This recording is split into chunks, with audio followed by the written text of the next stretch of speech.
તો પ્રશ્ન લાઈવ કરવાની સાથે જ પહેલો પ્રશ્ન છે સુભદ્રાબેન પટેલ, નામ સામે પહેલું દેખાય છે એટલે એમને પૂછું છું. લો, દિવ્યાંગજીએ તો હેન્ડ પણ રેસ કરી દો. ચાલો દિવ્યાંગજી તમે બોલો, શરૂઆત શેનાથી કરવાની છે? પંચતત્વ મંત્રથી. બરાબર છે, પણ એની સાથે બીજા ઘણા બધા મંત્ર આવે છે, તો એને શું કે છે દિવ્યાંગજી? મંગલાચરણ પ્રભુજી. હા બરાબર છે તમારો જવાબ. મંગલાચરણ થી શરૂઆત કરીએ, બધું જ મંગળ થાય, આપણા જીવનમાં ચોક્કસ મંગળ પ્રવેશે એવી આપણે કામના કરીએ, હે ને? એટલે મંગલાચરણ થી શરૂઆત કરીએ. ચાલો. ઓમ અજ્ઞાનતિમિરાંતસ્ય જ્ઞાનાંજન શલાકયા ચક્ષુરુન્મિલિતમ યેન તસ્મૈ શ્રી ગુરુવે નમઃ. શ્રી ચૈતન્ય મનોભીષ્ટમ સ્થાપિતમ યેન ભૂતલે સ્વયં રૂપઃ કદા મહ્યં દદાતિ સ્વપદાન્તિકમ.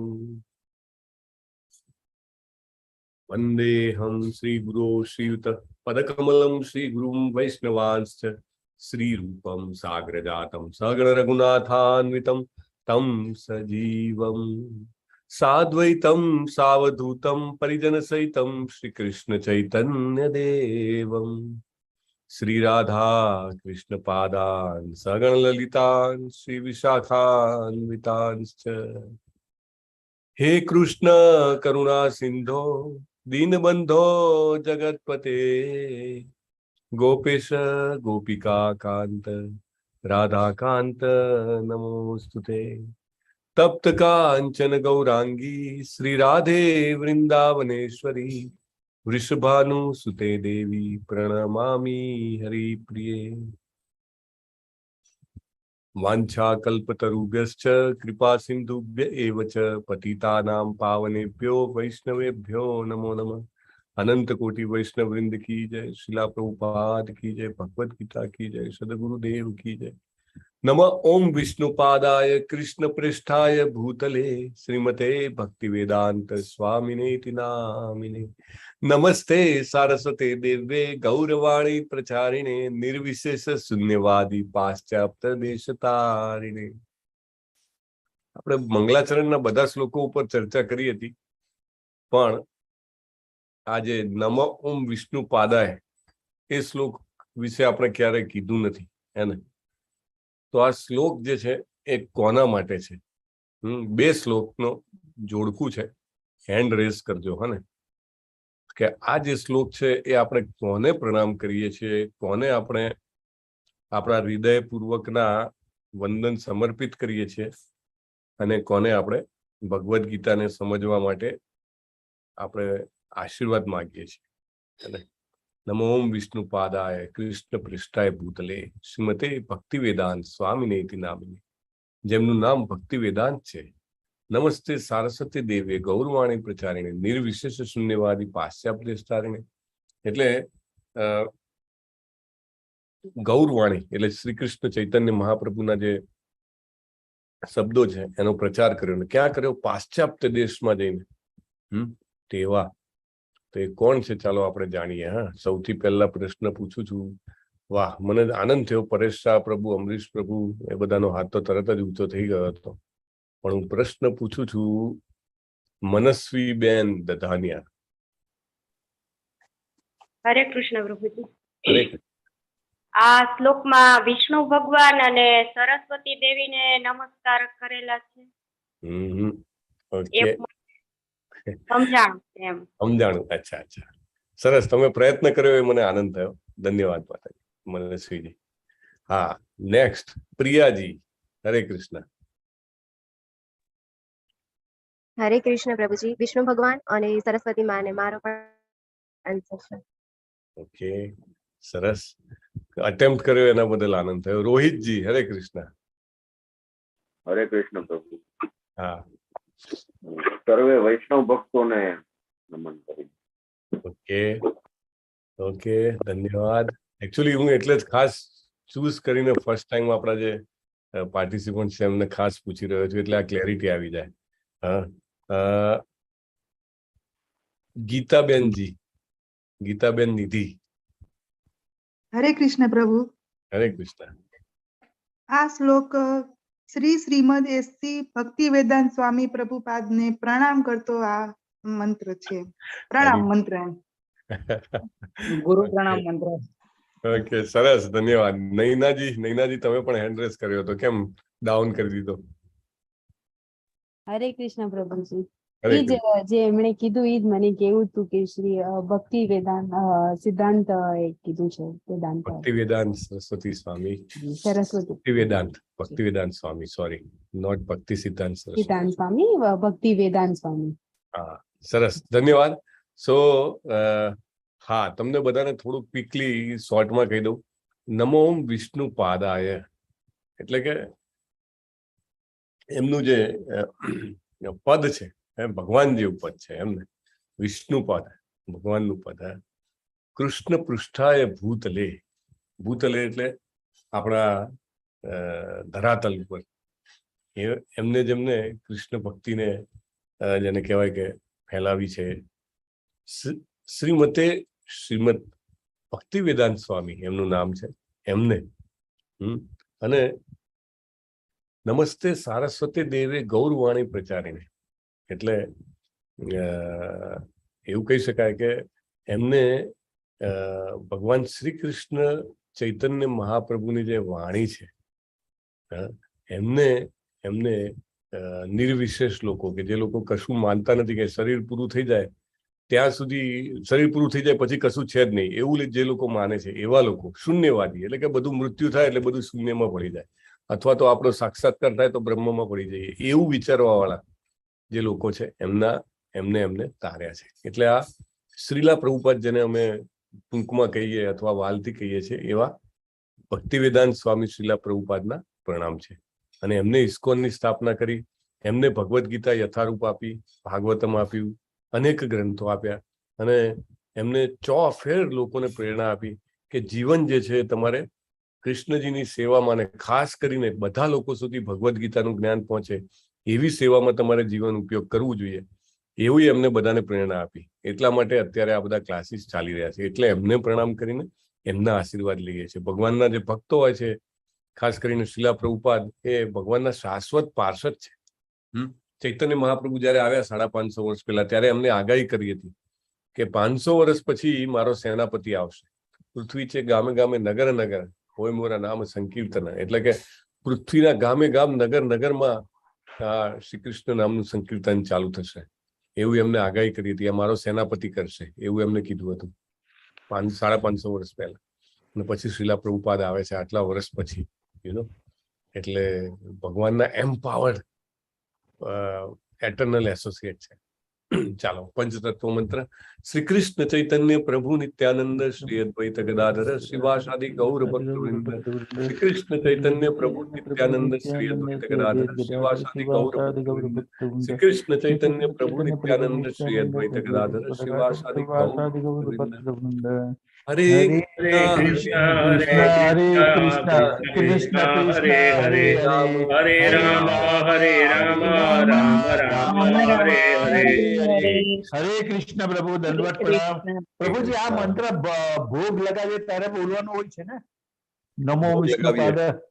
હા, નમો વિષ્ણુ. ત્યારે આપણે બોલવાનું હોય છે. બોલો છે. હા, આપણે ડાયરેક્ટ એટલે બોલો છો. હા, 100% બોલો. કેટલા વખત હતું? બહુ સરસ, બહુ સરસ. એટલે આ રીતે ભોગ લગાવવાના પણ 3 મંત્રો છે. એમાં પહેલો આ પ્રભુપાદનો મંત્ર આવે, પછી ચૈતન્ય મહાપ્રભુનો, અને પછી ગોબ્રાહ્મણ હિતાય, ગોબ્રાહ્મણ શ્રી કૃષ્ણજીનો મંત્ર. તો આ રીતે 3 મંત્રો 3 વાર બોલવાના. હા, 3 ફેરી બોલું છું. તો ચાલો શરૂઆત કરીએ. આજે અધ્યાય નંબર 9 લેવાનો છે, અને 1 થી 8 અધ્યાયના નામ આપણે બધા ચાલુ કરીએ. ચલો, પહેલા અધ્યાયનું નામ. કુરુક્ષેત્રની ભૂમિ પર સૈન્ય પરીક્ષણ. અર્જુન વિષાદ યોગ. ગીતાનો સાર. ગીતાનો આ બોલવા માંડો. ચાલો, બીજો ગીતાનો સાર.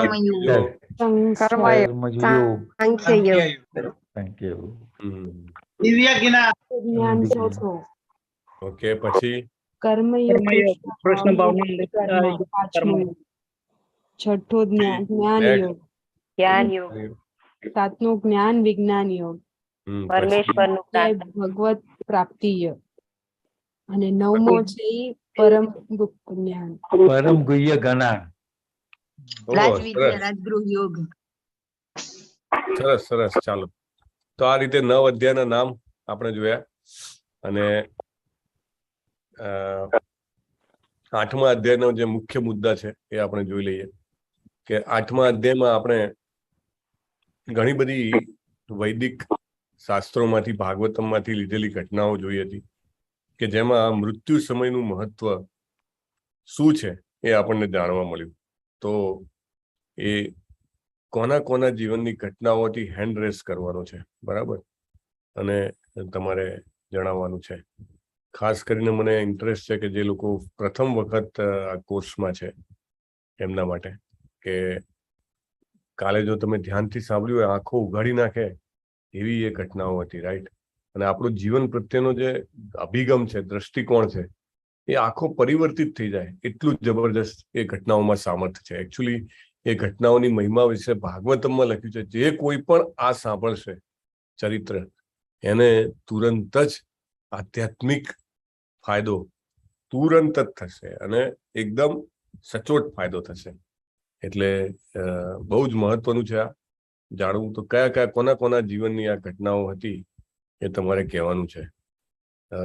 અને મને આશ્ચર્ય થાય છે કે ખાલી 2 જ હાથ ઊંચા છે, જે બહુ યોગ્ય ના કહેવાય, હે ને? ચાલો, મનસ્વી બેન ફરીથી એકવાર. અજામિલ વિશેની વાત હતી. વેરી ગુડ, અજામિલ વિશે, સરસ. હિરલ પાઠકજી, બીજા કોના જીવનની વાત હતી? ભરત રાજાની. ભરત રાજાની વાત હતી, સરસ. દિવ્યાંગજી, તો અજામિલ જે છે એના જીવનમાં કેવી રીતે પરિવર્તન આવે છે? 2 વાર પરિવર્તન આવે છે. કયા 2 ટર્નિંગ પોઈન્ટ છે એની લાઈફના? પ્રભુ, એક તો એ જંગલમાં જાય છે અને તે ખોટા રસ્તે જાય છે, એ એક ટર્નિંગ પોઈન્ટ લાઈફનો. અને પછી જ્યારે એ શું કે મરણ પથારી હોય છે, કે ખૂબ પીડાતો હોય છે, ત્યારે ભગવાનનું નામ લેવાઈ જાય છે અને એનું ટર્નિંગ પોઈન્ટ બની જાય છે લાઈફનો. Very good, super. 10મા પુત્રનું નામ. હા, સ્વીટી ઠાકર. હા, સ્વીટી ઠાકરજી, ભરત રાજાના જીવનમાં કયા 2 ટર્નિંગ પોઈન્ટ છે? એ વનમાં ચાલ્યા જાય છે, એમને બધી ચીજો પરથી મન ઓલું, એટલે રાજ્ય છોડીને વનમાં ચાલ્યા જાય છે અને એકલા રહેવા માંડે છે પ્રભુ ભક્તિમાં. અને બીજો ટર્નિંગ પોઈન્ટ છે જ્યારે એ મૃગની એમ જન્મે છે અને એની માતા મરી જાય છે, તો એને મોટું કરે છે. એના પછી એનામાં એની તરફ આસક્ત થઈ જાય છે અને પછી મૃગને ગોતવા નીકળે છે અને પછી પહાડ ઉપરથી પડીને એમનું મૃત્યુ થાય છે. અને બીજો જન્મ હરણમાં થાય છે બીજો જન્મ. બહુ જ મહત્વની વાત છે. પણ એ તપસ્વી હતા એટલે એમને બીજા મૃગ જન્મમાં પણ એમને બધું યાદ આવી જાય છે કે શું કામ આવી રીતે. ભગવાન યાદ શક્તિ આપે છે, ભક્તિ કરીએ એટલે ભગવાન યાદ શક્તિ આપે છે. એટલે એ પણ એક મોટો પોઈન્ટ છે કે ભક્તિ ક્યાંય એળે જતી નથી. ચાલો, 9મો અધ્યાય શરૂઆત કરીએ. પરમ ગુહ્ય જ્ઞાન, સૌથી ગોપનીય જ્ઞાન, ટોપ સિક્રેટ નોલેજ. તમે જુઓ ને તો લોજિકલી પણ 9મા અધ્યાયની આગળ 8 અધ્યાય આવે છે, એની પાછળ 9 અધ્યાય આવશે. એટલે આમ પણ એ સેન્ડવિચ થયેલો. અને આપણે પ્રશ્ન પૂછ્યો હતો ને, લલિત કુમાર પ્રભુએ જવાબ આપ્યો હતો કે જેવી રીતે સેન્ડવિચમાં વચ્ચે ચીઝ હોય, હે ને, અથવા તો રાજા જતો હોય તો આગળ ને પાછળ સેના હોય, હે, 2. અને બીજા પણ 1-2 દાખલા હતા. કેવા હતા અમરીશ પ્રભુ? કે જેમાં ખરેખર જે ઇમ્પોર્ટન્ટ વસ્તુ હોય વચ્ચે હોય, હે ને. કોઈ કહેતું હતું વડાપાઉંમાં વડું વચ્ચે હોય. ઓકે, નોટ પૂરણપોળી. પૂરમપોળી. હા, પૂરમપોળીનો દાખલો આપ્યો હતો. યસ, સોનાની વીંટીની ડબ્બીનો દાખલો હતો. તમે સોનાની વીંટીની ડબ્બીનો દાખલો આપ્યો હતો કે એની ડાબડીમાં 2 ઉપર નીચે હોય. તો એવી રીતે આ અધ્યાય જે છે એ સેન્ડવિચ છે. રજનીકાંત પ્રભુએ પૂરમપોળીનો દાખલો આપ્યો હતો લગભગ. ચાલો 9મો અધ્યાય જોઈએ. 34 શ્લોક છે એમાં, અને એમાં કૃષ્ણ સૌથી પહેલા ભાગમાં કે મહિમા જ કહી દે છે. અમુક અધ્યાય એવા છે ભગવદ્ ગીતામાં એનો મહિમા ભગવાન અપફ્રન્ટ કહી દે છે, શરૂઆતમાં જ કહી દે છે કે આ અધ્યાય સાંભળવાથી શું ફાયદો થશે.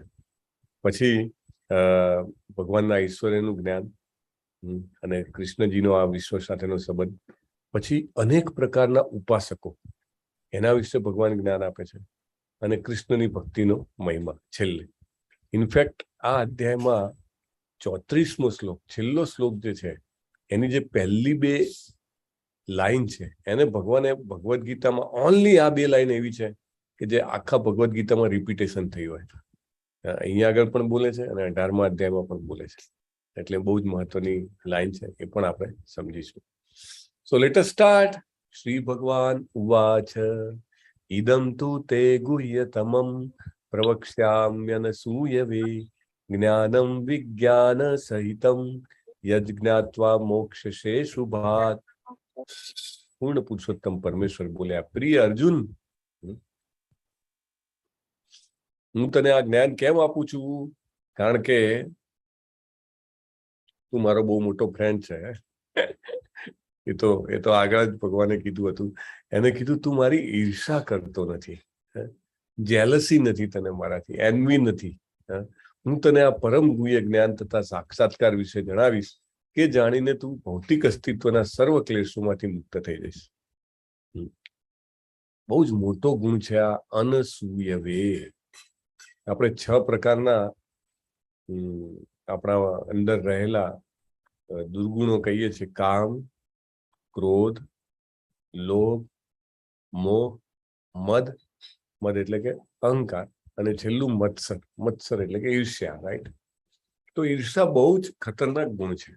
એકચ્યુઅલી એવું કે છે, પ્રભુપાદ સમજાવે છે, આપણે બધા અહીંયા છીએ ને એનું કારણ છે કે આપણાને ઈર્ષા છે કરતા પણ હતી કે આપણે પણ ભગવાન બનવું હતું, આપણે પણ કંટ્રોલર, એન્જોયર અને ઓનર એટલે કે માલિકીપણું, ભોગતાપણું અને નિયામકપણું, એ આપણે 3 વસ્તુ આપણે જોઈતી હતી. એટલા માટે આપણે ભૌતિક જગતમાં આવ્યા છીએ. તો અર્જુન જે છે એ ભૌતિક જગતના વ્યક્તિ નથી. એ અહીંયા આગળ પુરવાર કરે છે ભગવાન, એને સાબિત થઈ જાય છે. કારણ કે ભૌતિક જગતનો વ્યક્તિ હોય તો ભૌતિક જગતનો વ્યક્તિ ઈર્ષા હોય તો જ અહીંયા આવ્યો હોય, રાઈટ, ભગવાનના તરફ. પણ અર્જુનજી છે આધ્યાત્મિક જગતના વ્યક્તિ છે. એમને કીધું છે કે અનસૂયવે. આ શબ્દ બહુ જ યાદ રાખવા જેવો છે. આ શબ્દ જે છે અનેક વાર આવશે, અને આગળ પણ ભાગવતમ ને તમે એ બધી સ્ટડીઝ કરો તો એમાં પણ આવે છે. અનસૂયવે કે ઈર્ષા રહિત હોવું. આ એક સ્વાભાવિક વૃત્તિ છે દરેક વ્યક્તિમાં. ઇવન 2 બાળક હોય તો પણ એક બાળક પાસે સારું રમકડું હોય અને બીજા પાસે થોડું જૂનું રમકડું હોય તો બાળકને પણ પેલાની ઈર્ષા આવે. કાં તો પેલાનું રમકડું ખોવાઈ જવું જોઈએ, કાં તો મને નવું અપાવવું જોઈએ. એટલે દરેકમાં સ્વાભાવિક છે ઈર્ષા, પણ અર્જુનજી એનાથી પરે છે. તો ભગવદ્ ગીતામાં 3 સિક્રેટ છે. સિક્રેટ ટ્રુથ, ગુપ્ત સત્ય. આ ગુપ્ત સત્ય કયા કયા છે? કોઈને ખબર હોય તો હાથ ઊંચો કરો. લલિત કુમાર વેદ પ્રભુ પહેલો જ હાથ ઊંચો છે, બોલો. હરે કૃષ્ણ પ્રભુજી. હરે કૃષ્ણ. પેલું છે હું કોણ છું? હું આત્માની ઓળખ. એટલે હું શરીર નથી, આત્મા છું. એટલે કે આ પેલું ગુહ્ય જ્ઞાન થયું. સત, આ એક જ તત્વને વ્યક્ત કરે, સત. પછી છે પરમેશ્વર સાથેનો મારો સંબંધ શું છે, આત્મા અને પરમાત્મા વિશેનું જ્ઞાન. એટલે એ થાય સત અને ચિત્ત. અને ત્રીજું છે ભગવાનને કેવી રીતે મેળવવા, ભગવત શરણાગતિ લેવાની અને ભગવાનની અનન્ય ભક્તિ કરવાની અને ભગવત પ્રાપ્તિ કરવાની. એ છે એ સત, ચિત્ત અને આનંદ, એ ગુહ્યતમ. હરે કૃષ્ણ પ્રભુજી. હરે કૃષ્ણ. ધન્યવાદ. હરે કૃષ્ણ. બહુ સરસ. અને આઈ થિંક બીજો હેન્ડ કોને રેસ કર્યો હતો? હિરલજીએ કર્યો હતો. હા પ્રભુજી, પણ એ જ આન્સર હતું એટલે મેં ડાઉટ. ઓકે, ચાલો જોઈએ. રાજવિદ્યા રાજગુહ્યમ પવિત્રમ ઇદમુત્તમમ પ્રત્યક્ષાવગમમ ધર્મમ સુસુખમ કર્તુમ અવ્યયમ.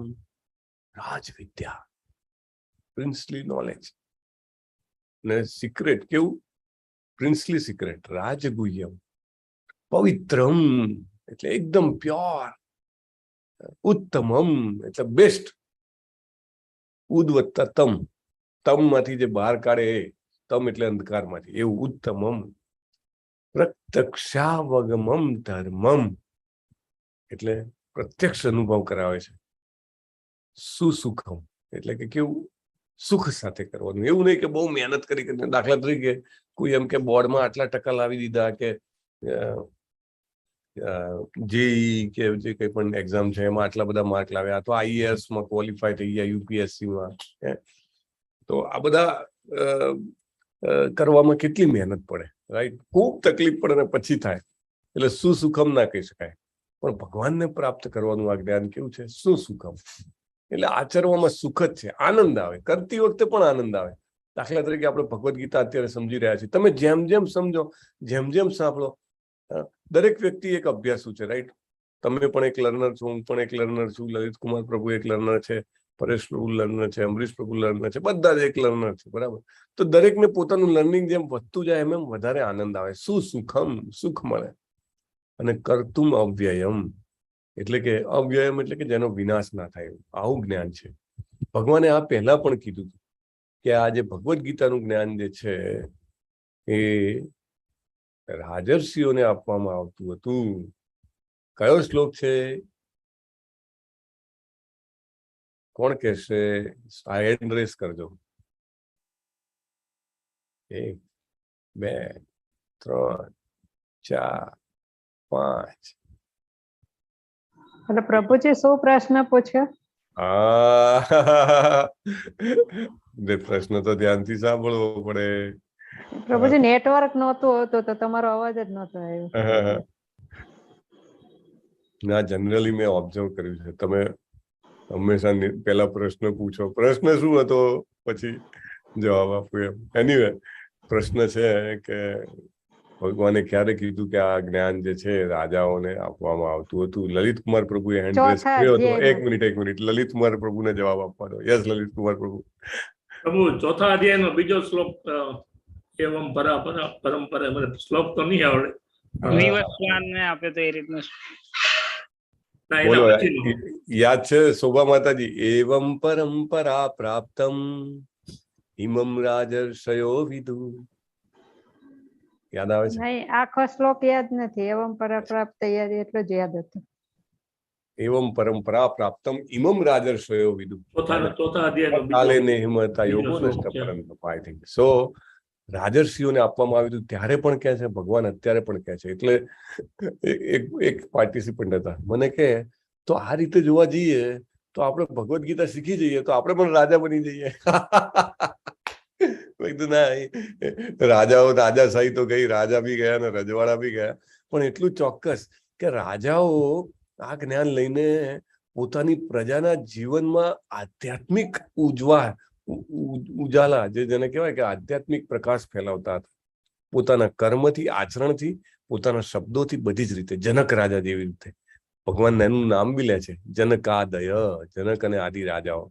એને તો એવી રીતે આપણને પણ આ જ્ઞાન મળે ને તો આ જ્ઞાન કેવું છે? આપણા હૃદયમાં તો પ્રકાશ થાય જ. કારણ કે જેની પાસે પણ દીવો હોય અથવા તો સમજો કે કોઈ ટ્યુબલાઇટ કે મતલબ કે ટોર્ચ હોય તો એનો પોતાને તો અજવાળું મળે જ, પણ એ બીજાને પણ અજવાળું પહોંચાડી શકે, રાઈટ? એટલે રાજનેક લોકોના જીવનમાં પોતાના કર્મો વડે, પોતાના વચનો વડે, શ્રદ્ધા વચનો વડે જેને કહેવાય ને કે આભા પાથરી શકે છે. એવી રીતે ભગવદ્ ગીતાનો જાણકાર જેટલું બી જાણવા મળે, એવું નહીં કે તમારે મોટા પંડિત બની જાઓ ને તમે આમ શ્લોકો ધાણી પૂટે એમ બોલવા મળો. ના, એ અપેક્ષા નથી. પણ અપેક્ષા એ છે કે એ જ્ઞાન આપણે આપણા હૃદયમાં, આપણા જીવનમાં જેટલું ઉતારીએ, ચોક્કસ તમે કોઈને ના કહો તો બી તમારા આચરણથી લોકો પ્રેરાય, પહેલી વાત. અને તમે કહો ત્યારે એમને પણ ઈચ્છા થાય કે હું પણ જાણું. આપણામાંના ઘણા બધા એવા છે અહીંયા આગળ પાર્ટિસિપન્ટ્સ કે એમને બીજા ઘણા બધા લોકોને આ જ્ઞાન માટે લઈ આવ્યા, રાઈટ, અને પોતે જેને કહેવાય એનો સ્તોત્ર બન્યા. અને ઘણી અમુક ફેમિલીઝ તો એવા છે કે જેમના કુટુંબના ઘણી વાર તો ડઝનેક સભ્યો હોય એક સાથે, કે અમે તો ચર્ચા કરીએ તો બી ઘણી વાર કે આવી ચર્ચા નીકળે, અને આપણે પેલી પોલિટિકલ બહેસ હોય ને એના બદલે આધ્યાત્મિક બહેસ ચાલુ થાય. અરે ના ના, આ અધ્યાયમાં તો આ શ્લોક છે, એમાં આ છે, એમ છે. દાખલા તરીકે નહીં, હમણાં શોભા માતાજી કે લલિત કુમાર પ્રભુ કે અમરીશ પ્રભુ, એટલે ચર્ચા આપણી કેવી છે એના ઉપરથી આપણું લેવલ નક્કી થાય ને. એને સામાન્ય રીતે લોકો ભૌતિક જેમ ભાષામાં શું કે આવી આ નાનો માણસ છે, નાની વાતો કરે છે, મોટો માણસ બહુ મોટી મોટી વાતો કરે, એવું. પણ આધ્યાત્મિક રીતે તમે જોવા જાઓ તો આ જ્ઞાન જે છે રાજાઓ પાસે હતું. આપણે બધા ભાગ્યશાળી છીએ કે શ્રીલા પ્રભુપાદે આ સરસ ભગવદ્ ગીતા યથારૂપ આપી અને એની ચર્ચા કરવા માટે આદેશ આપીને ગયા કે જરૂર તમારે આની ચર્ચા કરવી જોઈએ. ઇસ્કોનના બધા જ સેન્ટરોમાં, મંદિરોમાં રોજે ભગવદ્ ગીતા અને ભાગવતમની ચર્ચાઓ થાય, એવરી ડે શિડ્યુલ કરવાની જ. 1 જણા હોય, 2 જણા હોય, 5 જણા હોય, 50 જણા હોય, 500 જણા હોય, 5000 જણા હોય, whatsoever it may be, ચર્ચા કરવાની જ. અને આ ચર્ચા બહુ જ પાવરફુલ છે, અત્યંત શક્તિશાળી છે. ભગવાન જ એના ગુણો કહે છે, કેવા છે? પવિત્રમ. જેમ જેમ તમે આ ચર્ચામાં ભાગ લો ને, અચૂક તમને તમારી કોન્શિયસનેસમાં ટ્રાન્સફોર્મેશન, તમારી ચેતનામાં પરિવર્તન અનુભવ થાય ને થાય છે. કારણ કે આ ઉત્તમમ છે, અંધકારમાંથી બહાર લઈ આવે. ઉદ વત્તા તમ, તમ એટલે અંધારું ને ઉદ એટલે એમાંથી બહાર કાઢે, પવિત્ર છે, બરાબર. પછી પ્રત્યક્ષ અવગમન એટલે તમને પ્રત્યક્ષ અનુભવ થાય કે પરિવર્તન આવી રહ્યું છે. શું સુખમ, જીવનમાં એક અનેરા સુખનો અનુભવ થાય. એવું નથી કે તમારી પાસે તમને પૈસાની બહુ જરૂર હોય ને ભગવાન આમ ઢગલો પૈસા મોકલી આપે તરત. એ બી થાય છે ઘણા બધાના જીવનમાં. મારી હુંડી સ્વીકારો મહારાજ રે, શામળા ગિરધારી, નરસિંહ મહેતાના જીવનમાં પણ.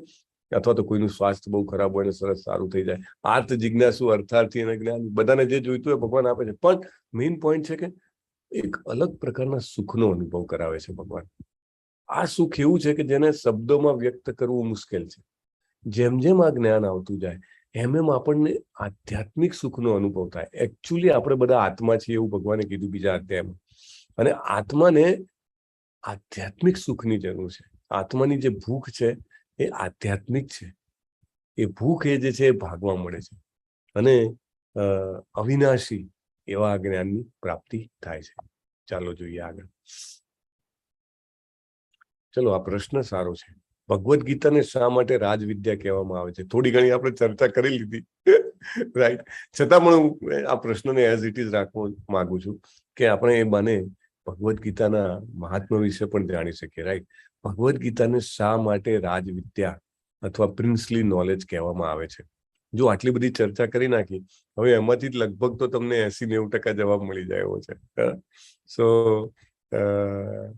મને આશા છે કે તમે એટલીસ્ટ ટ્રાય તો કરી શકો. સાચો ખોટો અલગ વાત છે, પણ તમને એની ચિંતા ના હોવી જોઈએ કે આ સાચું પડશે ખોટું પડશે. એટલીસ્ટ તમે હેન્ડ રેઝ તો કરી શકો, હાથ ઊંચો કરી શકો, હે ને? હા, ચલો, 1/2 ડઝન જણાના હાથ ઊંચા થઈ ગયા છે. બહુ સરસ. નૈનાજી બોલો. હું શ્યોર નથી, પણ એનો મતલબ ઈ કે જે રાજવિદ્યા છે આપણને મળે એટલે આપણે આમ ચર્ચા કરીએ કે બીજું કઈ ચર્ચા કર્યા વગર આપણે આ ચર્ચા કરીએ તો એને રાજવિદ્યા કહેવાય છે. હું સાચી છું કે ખોટી છું ખબર નહીં. ઓકે, સારું. ચલો, તમે એટેમ્પ્ટ કર્યો એ બદલ ધન્યવાદ. એટલી હિંમત હોવી જોઈએ કે ચાલો હું ટ્રાય કરું. હા, ચાલો રજનીકાંતજી, તમે આજે બોલ્યા નથી. પ્રભુ, ગીતાનું ધાવણ ધાવેલો માણસ જે છે એ સિંહ જેવો એકદમ મજબૂત હોય.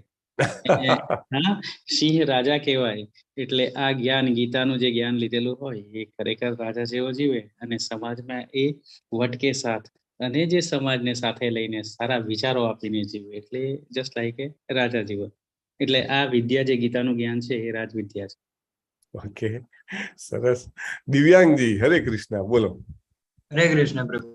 હા પ્રભુ, જેમ તમે આગળ કહ્યું કે આ માત્ર રાજાઓને આપવામાં આવતું આમ પરમ ગુહ્ય જ્ઞાન છે એટલે સ્પેસિફિકલી રાજ વિદ્યા એવું કહેવામાં આવ્યું છે. સરસ. રાજ વિદ્યા રાજાઓને જ આપવામાં આવતું હતું પહેલા, અને રાજાઓ દ્વારા બીજાને મળતું હતું, એટલા માટે. અમરીશ પ્રભુ, તમારે કઈ એડ કરવું છે? લલિત કુમાર પ્રભુ, કઈ એડ કરવું છે? બોલો પ્રભુજી. બોલો બોલો. હરે કૃષ્ણ પ્રભુજી. આ બધી વિદ્યાઓનો રાજા છે, એટલે કે બધા દર્શન શાસ્ત્રો અને વેદોનો સાર છે આમાં, એટલે એ રાજ વિદ્યા કહેવાય છે. વાહ ભાઈ વાહ, સરસ. બધી વિદ્યાઓનો રાજા. અમરીશ પ્રભુ બોલો. બસ એ લલિત પ્રભુ છેલ્લે એડ કરવાના હતા, એ જ કર્યું. કહેવાનો હતો કે દરેક શાસ્ત્રોનો રેફરન્સ તમને એમાં મળી રહેશે, અને બીજા શાસ્ત્રો ના વાંચો ને ખાલી ભગવદ્ ગીતા તમે આત્મસાત કરી લો તો પણ તમે દરેક શાસ્ત્ર વાંચ્યા જેવું જ થઈ જાય છે. બોલ, સરસ. મુકેશજી, તમારે કઈ એડ કરવું છે? એટલે હરે કૃષ્ણ પ્રભુજી. હરે કૃષ્ણ.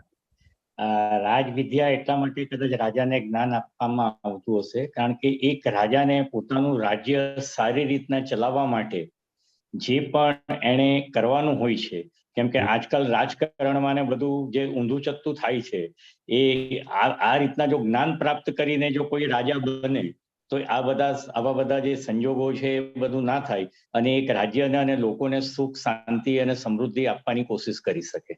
એ આ જ્ઞાનથી મેળવી શકાય છે એવું મને લાગે છે. ઓકે, સરસ. સ્વીટીજી. થોડું આની નજીક જ હતું, પણ મારું કહેવું એમ હતું કે રાજા પ્રજાનું નેતૃત્વ કરે છે અને પ્રજાને સંભાળે છે. તો જે રાજા એને ગીતાનું જ્ઞાન હોય તો એ ગીતાના પથ પર ચાલીને પોતાની પ્રજાને અને રાજ્યને સારી રીતે સંભાળે છે, અને પ્રજા એ રાજાના છોકરાઓ જેવું જ હોય. તો એની પ્રજાને સારી રીતે સુખેથી કેવી રીતે રાખવું એ ફોલો કરે છે. ઓકે, ધન્યવાદ. સરસ. બધાના જવાબ અદભુત હતા. વાત સાચી છે. રાજા તરીકે જે કંઈ પણ જરૂર હોય બધું જ આમાં આપેલું છે. અશ્રદ્ધા નાહ પુરુષા ધર્મસ્યાસ્ય પરંતપ અપ્રાપ્ય મામ નિવર્તન્તે મૃત્યુ સંસાર વર્તમની. અશ્રદ્ધા નાહ. જો આગળ ભગવાને એક ક્વોલિટી કીધી હતી અર્જુનની, હમણાં જ કઈ ક્વોલિટી કીધી હતી? એમને બોલી જાઓ. અનસૂય વે. હવે અહીંયા આગળ બીજો એક અવગુણ કીધો છે કે અર્જુનનો નહીં, કે કોને આ જ્ઞાનની ખબર નહીં પડે. બહુ સરસ. જેને ભક્તિમાં શ્રદ્ધા નથી એવા લોકો જે છે મને પ્રાપ્ત નહીં કરી શકે. ભગવાન કે અપ્રાપ્ય એટલે ન પ્રાપ્ત કરી શકે. અને ભગવાનને પ્રાપ્ત ન કરી શકે તો શું થાય? ભગવાનને પ્રાપ્ત ન કરી શકે તો નિવર્તન્તે. નિવર્તન્તે એટલે પાછા વારે પાછા આવે. ગયા ને આવ્યા, ગયા ને આવ્યા. ક્યાં આગળ? મૃત્યુ સંસાર વર્તમની. એટલે આપણું આ જે સંસાર છે એને મૃત્યુલોક કહેવામાં આવે છે, કારણ કે અહીંયા બધાને મરવું પડે છે. Everybody has to die. હે ને? શરીર બહુ જ પસંદ હોય મને મારું, કે આ શરીરથી હું ઘણા ભોગ ભોગવી શકું છું, તો એ છોડવું કોઈને ના ગમે, હે ને? છતાંય છોડવું પડે છે. તો જેનામાં શ્રદ્ધા નથી એ મને પ્રાપ્ત નહીં કરી શકે, ભગવાન એવું કહે છે. એટલે આ જ્ઞાનને મેળવવાની પ્રાથમિક લાયકાત ભગવાને જે કીધી હતી એવી આ એક પ્રાથમિક બિન લાયકાત છે. ડિસ્કોલિફિકેશન ક્રાઇટેરિયા એવું હોય ને, eligibility criteria, diseligibility criteria, qualification criteria, disqualification criteria, હે ને? તો આજે છે આજે ડિસ્કોલિફિકેશન ક્રાઇટેરિયા ભગવાન કહે છે. આપણે ડિસ્કોલિફાય થઈ જાય. ઘણા બધા લોકો કે ને, અરે મેં તો બહુ સાંભળ્યું, બહુ વાંચ્યું, બહુ મહેનત કરી, પણ કશું સંભળાતું નથી. હરે કૃષ્ણ. બેકગ્રાઉન્ડમાં કોના અવાજ આવે છે જોઈ લેજો. તો સમજાતું નથી.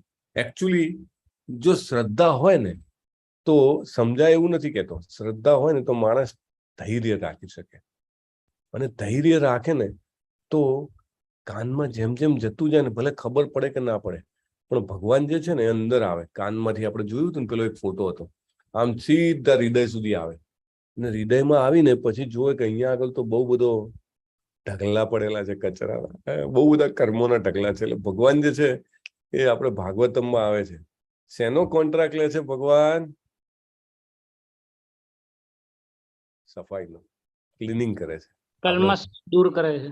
કલ્મશ દૂર કરે છે. હાર્ટમાં જે હૃદયમાં જે કલ્મશ હોય એને સાફ કરી નાખે, ભગવાન સ્થાન ગ્રહણ કરી લે, પછી ઓટોમેટિક સમજાવવા મળે. એવા અગણિત દાખલાઓ છે. હું આગળ હિન્દીમાં ક્લાસ લેતો હતો આવા જ ભગવદ્ ગીતાના, પછી અહીંયા પણ છે. ઇવન અત્યારે લલિત કુમાર વેદ પ્રભુ કે ઘણા બધા એટલા પાર્ટિસિપન્ટ કે શરૂઆતમાં ઘણા દિવસો સુધી એવું લાગે કે કાંઈ સમજ નથી પડતી, પણ શ્રદ્ધા હોય ને એટલે ધૈર્ય હોય, શ્રદ્ધાના કારણે ધૈર્ય હોય એટલે એ ટકી રહે, અને પછી ધીમે ધીમે ધીમે ધીમે બધું જ સમજાતું જાય, અને ન સમજાતું હોય કેવી રીતે સમજવું એ પણ સમજાઈ જાય. દાખલા તરીકે કોઈ છોકરો હોય ભણતો હોય, કંઈક સમજો MBBS કરતો હોય, તો એને ઘણી વસ્તુઓ સમજાઈ જતી હોય, અમુક વસ્તુઓ ના સમજાતી હોય. જે ના સમજાતી હોય એ કયા ટીચરને પૂછવાથી કે કયા સિનિયર સ્ટુડન્ટને પૂછવાથી અથવા તો કયા રાઇટરની બુક રિફર કરવાથી ખબર પડી જશે, એ પણ એને ખબર પડી જાય. રાઈટ? ખબર ન હોવું એ પ્રોબ્લેમ નથી, પણ જે ખબર નથી એને કેવી રીતે ખબર પાડવી, એ ખબર પડવી એ પણ મોટી વાત છે ને. તો અહીંયા આગળ ભગવાન ડિસ્ક્વોલિફિકેશન ક્રાઇટેરિયા કહે છે કે અશ્રદ્ધા, એટલે શ્રદ્ધા છે ને બહુ જ મોટું પાતું છે, અત્યંત મોટું પાતું છે. જેવી રીતે નાનું બાળક હોય મોટું મેળામાં કે કાંઈ, જેને સમજો કે જન્માષ્ટમી હોય કે ક્યાંય દર્શન કરવા લઈ જાય મા બાપ, અને હાથ પકડ્યો હોય, ગમે તેટલી ભીડ હોય, બાળકને વિશ્વાસ હોય કે કદાચ મારાથી મારો હાથ છૂટી જશે પણ મારા પપ્પા છે ને એ મારો હાથ નહીં છોડે, એને શ્રદ્ધા કહેવાય. પ્રભુપાદ એક દાખલો આપે છે કે હું નાનો હતો અને મારા પપ્પા સાથે હું બસમાં ચડ્યો હતો, કલકત્તામાં બસ હતી ને, બસમાં ચડ્યો એટલે સિટી બસ. તો જે પેલો ટિકિટ ચેકર હતો ને એ કંડક્ટર, એ જરા એકદમ ટીખળઈ હતો, એટલે અને બસ આખી ભીડમાં હતી, એટલે એમના પપ્પા થોડાક આગળ, પ્રભુપાદ આમાં હાથ પકડીને પાછળ, એટલે એ આગળ કટ ટિકિટ કાપતો કાપતો આવ્યો, અને પ્રભુપાદ નાના બાળક એમ, એટલે કે શું નામ છે? તો કે અભયચરણ. અભયચરણ, ક્યાં જવાનું છે? તો કે ખબર નથી. ટિકિટ છે તારી પાસે? કે ના ટિકિટ નથી. પૈસા છે કે ના પૈસા નથી. તો કે તને ઉતારી નાખીશ કે હું અત્યારે જ હમણાં બસ ઉભી રાખીને ઉતારી દઉં કે તને. અભયચરણ કે મને, પ્રભુપાદ લખે છે, મને બિલકુલ બીક નહોતી લાગી કે હું કશું ના બોલે, મેં ખાલી આમ આંગળી કરી. શું કે? પપ્પા. પપ્પાને મળો કે. સો રાઈટ. એટલે શ્રદ્ધા હોય ને એક બાળકને, મને કોઈ ચિંતા નથી જ્યાં સુધી મારા ઉપર આશીર્વાદ છે. એવી રીતે જયારે વ્યક્તિમાં શ્રદ્ધા હોય કે ના ભગવાન છે, અને ભગવદ્ ગીતા એ ભગવાનના પોતાના શબ્દો છે, અને ચોક્કસ મારા જીવનમાં જેને કહેવાય ને કે આધ્યાત્મનો પ્રકાશ લઈને આવે, મારા જીવનને ઉજાગર કરી શકે છે. પછી એને ખબર પડે કે ના પડે, એને રસ હોય કે ના હોય, છતાંય સાંભળે. નો, આઈ વોન્ટ ટુ હિયર, અથવા આઈ વોન્ટ, મારે હું ટ્રાય કરીશ, હું ક્વિઝ આપીશ, હું આગળ હજી લેવલ 2 એક મોટું ભાથું છે ને. એવું જ એક જેને કહેવાય કે બહાર નીકળી જવાનું પણ કારણ છે. જો શ્રદ્ધાનો વિકાસ ના થાય તો આ થાય. બરાબર? અને આનું આપણે ચર્ચા છે ને, જે ઘણા બધા અહીંયા પાર્ટિસિપન્ટ છે કે જે ભાગવતમની ચર્ચા પણ આવે છે. શ્રદ્ધાને બેઝિક કહ્યું છે, પણ શ્રદ્ધા પણ લાવવા માટે બીજા આગળના 2 સ્ટેપ છે. શોભા માતાજી, કયા 2 સ્ટેપ છે? સાત્વંત કૃપા અને મહત સેવા. મહત સેવા. એટલે શ્રદ્ધા જે છે એને 2 રીતે આવે, અજ્ઞાત સુકૃતિ અને જ્ઞાત સુકૃતિ. કોઈએ બહુ જ સરસ પ્રેમથી ભગવાનને ભોગ લગાવ્યો અને પ્રસાદ વહેંચતા હોય, ભલે ને પ્રસાદ ખાવા વાળો તો એમ જ જોવે કે આહા બહુ સરસ મજાનો હલવો છે, લાવો ખાય. રાઈટ? પણ એ એમ કે આહા શું હલવાનો પ્રસાદ છે, અને તુરંત જ એના એકાઉન્ટમાં, સ્પિરિચ્યુઅલ એકાઉન્ટમાં પ્લસ થઈ જાય. અથવા તો બહુ સરસ કીર્તન ચાલતું હોય અને માણસ આવીને જસ્ટ ત્યાં આગળ આમ ત્યાંથી પસાર થતો હોય, એને ફાયદો થઈ જાય. અથવા તો બહુ સરસ એક દાખલો છે કે ભક્તોની મંડળી કીર્તન કરવા જઈ રહી હોય છે, અને રસ્તામાં રસ્તો શોધવો હોય છે, તો એક વ્યક્તિ 4 રસ્તા ઉપર ઉભો હોય છે અને પૂછે છે કે આ સરનામું ક્યાં આવ્યું? તો કે જમણી બાજુ. એને ખાલી એટલું જ કીધું જમણી બાજુ, પણ ઉપર કૃષ્ણજી તો નોટ પેન લઈને તૈયાર જ છે. ઓહો, આને મારા ભક્તોને રસ્તો બતાવ્યો પ્લસ. રાઈટ?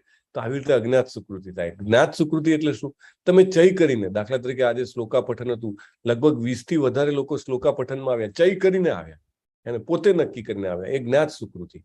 એના પછી અમરીશ પ્રભુએ માળા કરાવી, ચય કરીને એમાં લગભગ 25 થી 30 જણાએ માળા કરી.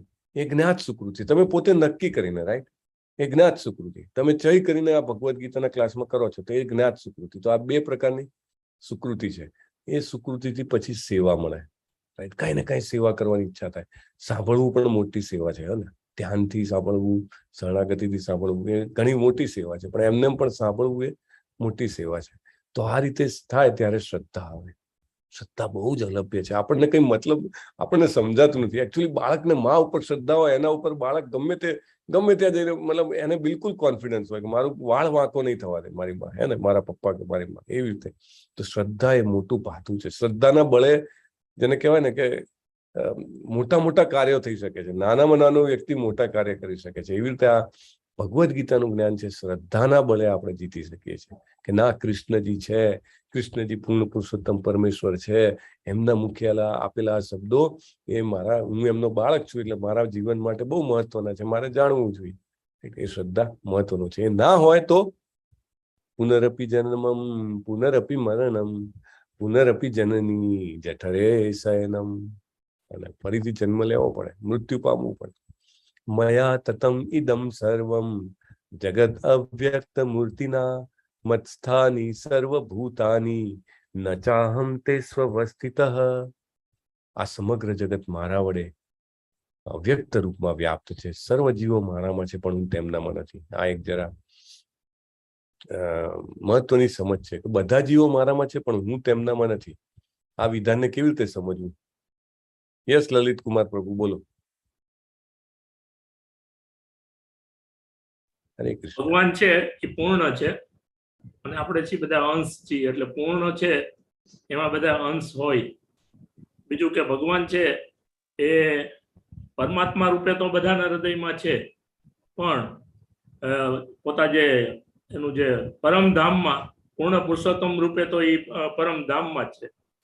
એટલે ભગવાન બધામાં છે, બધા એનામાં છે, પણ એ બધામાં નથી. પરમાત્મા રૂપે છે, પણ પૂર્ણ પુરુષોત્તમ રૂપે નથી. અને માતાજીને જયારે ઓલું બતાડે છે, માટી ખાતા હોય છે ત્યારે આખું બ્રહ્માંડ એમાં બતાડે છે. એટલે એમાં બધા છે ભગવાનમાં. હા, સરસ, ધન્યવાદ પ્રભુ, ધન્યવાદ. ઉદાહરણ પણ કીધા. હા, બોલો મુકેશજી. 2000 ની નોટ નું આપે કહેલું ને. હા, 500 ની નોટ જે છે 2000 માં આવી ગઈ, હે ને, પણ 500 ની નોટમાં 2000 નથી. રાઈટ, સરસ પ્રભુ. યસ મુકેશજી, બોલો. હરે કૃષ્ણ. હરે કૃષ્ણ. એટલે બધા જીવો મારામાં છે, એટલે ભગવાનને બધું જ ખબર છે કે આપણો પાસ્ટ શું હતો, આપણું પ્રેઝન્ટ શું છે અને આપણું ફ્યુચર શું હશે. જ્યારે આપણને બીજા વિશે આપણને આપણા વિશે બી નથી ખબર હોતી કે આપણા પાસ્ટમાં શું હતા અને આપણું ફ્યુચર શું હશે. ઓકે, ધન્યવાદ. નૈનાજી, તમારે કઈ બોલવાનું છે? હરે કૃષ્ણ પ્રભુજી. અમારો કહેવાનો અર્થ ઈ કે આ બધા જીવો મારામાં છે, એટલે કે આપણે ભગવાનના અંશ છીએ. ઈ કે છે પણ કે હું તમારામાં છું, પણ તમે કેમ મતલબ મને મારામાં નથી, કે તમે કેમ મને એમ દિલથી નથી પૂછતા એમ. કે હું મતલબ તેમનામાં નથી, કે તમે હવે હું છું, હું ભગવાનની અંશ જ છું.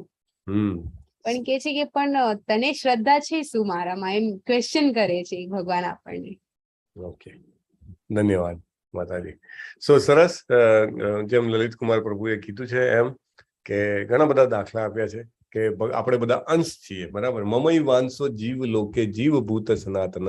ભગવાન કે છે કે બધા જીવો છે મારા અંશ છે, એટલે આપણે ભગવાન પૂર્ણ છે.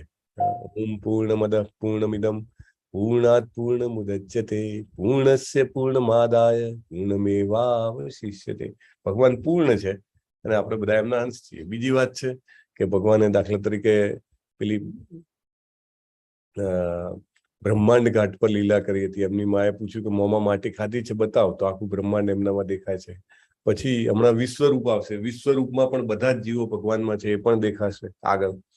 પછી જેવી રીતે એક ઉદાહરણ છે કે 2000 ની નોટમાં 500 રૂપિયા સમાયેલા છે, બરાબર ને, પણ 500 માં તમે કોઈ એમ કહો કે એમાં 2000 રૂપિયા છે, તો કોઈ માને? ના માને ને. એવી રીતે તેવી રીતે ભગવાન જે છે એ બધામાં નથી, પણ બધા ભગવાનમાં છે, એવું કહી શકે. રાઈટ. ન ચ મત્સ્થાની ભૂતાની પશ્ય મે યોગમૈશ્વરમ ભૂતભૃન્ન ચ ભૂતસ્થો મમાત્મા ભૂત ભાવન. આમ છતાં મારા વડે ઉત્પન્ન થતી વસ્તુઓ મારામાં સ્થિર રહેતી નથી. મારા યોગ ઐશ્વર્યને તો જો, હું સર્વ જીવોનો પાલન કરતા છું, સર્વત્ર વ્યાપ છું, છતાં આ જગતનો અંશ નથી, કારણ કે હું તો સર્જનનો મૂળ સ્તોત્ર છું. ભગવાન કહે છે, શું કહે છે? હું બધાનો સ્તોત્ર છું, બધું જ મારામાંથી પ્રગટે છે. પશ્ય મે એટલે કે જો, શું જો? મેં યોગ ઐશ્વરમ, મારા યોગ ઐશ્વર્યને તું જો, હે ને.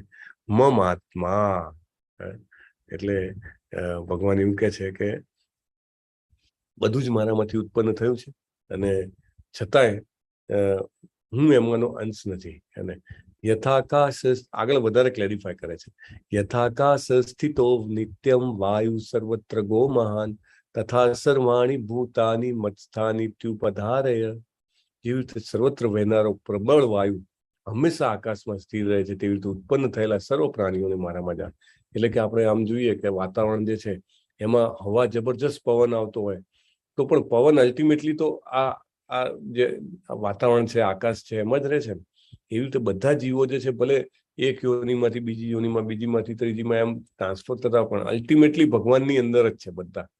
એવું કે છે, સર્વભૂતાની કૌંતેય પ્રકૃતિમ યાન્તિ મામકામ મામિકામ કલ્પક્ષયે પુનસ્તાની કલ્પાદૌ વિસૃજામ્યહમ.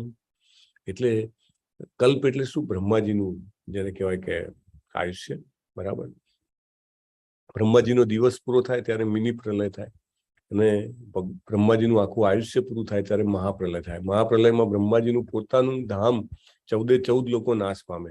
એટલે ભગવાન કહે છે કે દરેક કલ્પના અંતે હું જે છે એ આ જે બ્રહ્માંડ છે એનો નાશ કરી દઉં અને ફરીથી પાછો કલ્પની શરૂઆત થાય ત્યારે ઉત્પન્ન કરી દઉં છું. ભગવાન માટે સાવ સામાન્ય છે. જેવી રીતે નાના બાળકો હોય એ દરિયા કિનારે જાય તો માટીનો મોટો કિલ્લો કે ઘર બનાવે અને પછી પાછા નીકળતી વખતે પોતે જ લાત મારીને એને તોડી નાખે, હે ને.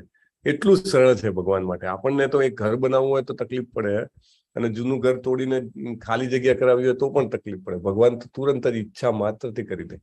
પ્રકૃતિમ સ્વામવષ્ટભ્ય વિસૃજામિ પુનઃ પુનઃ ભૂતગ્રામમ ઇમમ કૃષ્ણમ વસમ પ્રકૃતેર્વશાત. સંપૂર્ણ દ્રશ્ય જગત મારે આધીન છે. મારી ઈચ્છાથી વારંવાર આપમેળે જ પ્રગટ થયા કરે છે. મારી જ ઈચ્છાથી અંતે વિનષ્ટ થઈ જાય છે. આપણે તો 100 વર્ષની લાઈફ ટાઈમમાં એ જોઈએ નહીં કે ક્યારે વિનષ્ટ થાય છે, પણ શાસ્ત્રો વાંચીએ તો ખબર પડે. નચ મામ તાની કર્માણી નિબધ્નંતિ ધનંજય ઉદાસીન વદાસીનમ અસક્તમ તેષુ કર્મસુ. ભગવાન કહે છે કે હું બહુ બધું સર્જન કરું છું ને વિસર્જન કરું છું. તમને એમ લાગે કે આ બ્રહ્માંડ બનાવ્યું ને પાછું ભગવાને બ્રહ્માંડને નાશ કરી નાખ્યું ને ભગવાને અહીંયા આગળ, ચલો નાશ નથી કર્યું તો અહીંયા આગળ કેટલાય જીવોને ઉત્પન્ન કર્યા ને પાછા એ જીવો જે છે મૃત્યુ પામ્યા ને તો આ બધું ચાલે છે. ભગવાનને આમાં બહુ પાપ પુણ્ય લાગતું હોય છે નહીં? ભગવાને પેલાને મારી નાખ્યો અથવા તો ભગવાને પેલાને બહુ દુઃખ આપ્યું એવું. તો ભગવાન કહે છે ના, મને કોઈ પાપ પુણ્ય લાગતું નથી. આ સર્વ કર્મો મને બાંધી શકતા નથી. ભગવાન કેવા છે? એકદમ અલિપ્ત. આગળ કીધું ને ભગવાને પદ્મપત્ર મીવામ બસા, એકદમ અલિપ્ત વિરક્ત રહ્યા છે ભગવાન, હે ને. મયાધક્ષેણ પ્રકૃતિ સુયતે સચરાચરમ હેતુ નાનેન કૌંતેય જગદ્વી પરિવર્તતે. આપણે બધા છીએ પ્રકૃતિના કંટ્રોલમાં છીએ. ભગવાન શું કહે છે? મયાધક્ષેણ પ્રકૃતિ, હું પ્રકૃતિનો અધ્યક્ષ છું, માલિક છું અને કંટ્રોલર છું. અને પ્રકૃતિ શું કરે છે? સુયતે એટલે જન્મ આપે છે. શેને? સચરાચરમ. ચર એટલે જે ચાલતા હોય એવા. ચાલતા હોય એવા એટલે કે એક જગ્યાએથી બીજી જગ્યાએ જઈ શકે એવા જીવો. એમાં મનુષ્યો, પ્રાણીઓ, પક્ષીઓ એ બધા આવે. અને અચર, અચર એટલે કે વનસ્પતિ. એમાં જીવ છે પણ એ ફળી શકતા નથી, એક જ જગ્યાએ રહે. એમને પ્રકૃતિ જન્મ આપે છે. હેતુના નેન કૌંતેય જગદ્વી પરિવર્તતે. એટલે આ જગત છે એ વારંવાર સર્જાય છે અને વિનષ્ટ થાય છે. તો કૃષ્ણ માનવ સ્વરૂપમાં આવે ત્યારે માયાના પ્રભાવ હેઠળ આવે છે. આવે છે કે નથી આવતા? ચાલો જોઈએ. એને અવજાનંતિ મામ મૂઢા માનુષીમ તનુમાશ્રિતામ પરમ ભાવમ અજાનંતો મમ ભૂત મહેશ્વર. કેટલા સરસ શબ્દો છે. આપણને શ્રદ્ધા જેવી ઓછી પડતી હોય ને એમાં શ્રદ્ધા સિંચાતી જાય. આ શ્લોક જેટલી વાર સાંભળીએ, વાંચીએ, સમજવાનો પ્રયત્ન કરીએ, આપણી શ્રદ્ધામાં ઉત્તરોત્તર વધારો થાય. અવજાનંતી મામ મૂઢા, જે લોકો મને જાણતા નથી. કેવું ભગવાનને શું સમજે છે એ લોકો? માનુષીમ તનુમાશ્રિતા, કે આ તો કૃષ્ણ તો છે ને એ તો સામાન્ય મનુષ્ય છે. અને તનુમાશ્રિતા, આપણે જેવી રીતે આ શરીરના આશ્રય રહેલા છીએ એ રીતે કૃષ્ણ પણ એક શરીરના આશ્રય રહેલા હતા. એ જન્મ્યા અને મોટા થયા અને ભોગ ભોગવ્યા અને થોડું રાજનીતિ કરીને પછી એક પારધીએ તીર માર્યું ને તો મૃત્યુ પામી ગયા. આવું બધા વિચારે. ભગવાને એમને શું કીધા છે? મૂઢા.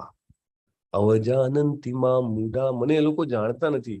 મૂઢા એટલે મૂર્ખ. મૂર્ખ લોકો મને જાણતા નથી. 4 પ્રકારના લોકો મારી પાસે આવતા નથી. એમાં ભગવાને પહેલો પ્રકાર કીધો તો મૂઢા. અને મૂઢ લોકો માટે ભગવાન કહે છે કે એ લોકો જે છે એ મને એવું માને છે કે હું સામાન્ય મનુષ્ય શરીરમાં રહેલો છું. પરમ ભાવમ અજાનંતો, મારો જે પરમ ભાવ છે, મારી જે પોઝિશન છે, હું કોણ છું, પૂર્ણ પુરુષોત્તમ, એને જાણતા નથી. પરમ ભાવ એટલે ભગવાનનું ઉચ્ચ જે પોઝિશન છે. અજાનંતો એટલે કે જાણતા નથી. મમ ભૂત મહેશ્વરમ, હું બધા ભૂત એટલે બધા જીવોનો મહાન ઈશ્વર છું, અધિપતિ છું, એવું એ લોકો જાણતા નથી. એવું જ સમજે કે કૃષ્ણ તો સામાન્ય વ્યક્તિ હતા. એ લોકો શું કરે છે? આગળ કે છે મોઘાશા મોઘ કર્માણો મોઘ જ્ઞાના વિચેતસ રાક્ષસીમ આસુરીમ ચૈવ પ્રકૃતિમ મોહિનીમ સ્થિતા. મોઘાશા, મોઘ એટલે ખોટી આશાઓ હોય એમને, જાત જાતની ખોટી આશાઓ. ઘણી વાર તો એવું નહીં કે અહીંયા આ જીવનની જ, હું મૃત્યુ પછી પણ હું મુક્તિ પામીશ, એવી ખોટી આશા. મોઘ કર્માણો એટલે ખોટા કર્મો. ખોટા કર્મો એટલે મારે બહુ જ કમાઈ લેવું છે, મારે બહુ કીર્તિ જોઈએ છે, મારે બહુ ભોગ ભોગવવા છે, એવો બધા મોઘ એટલે ખોટા કર્મો.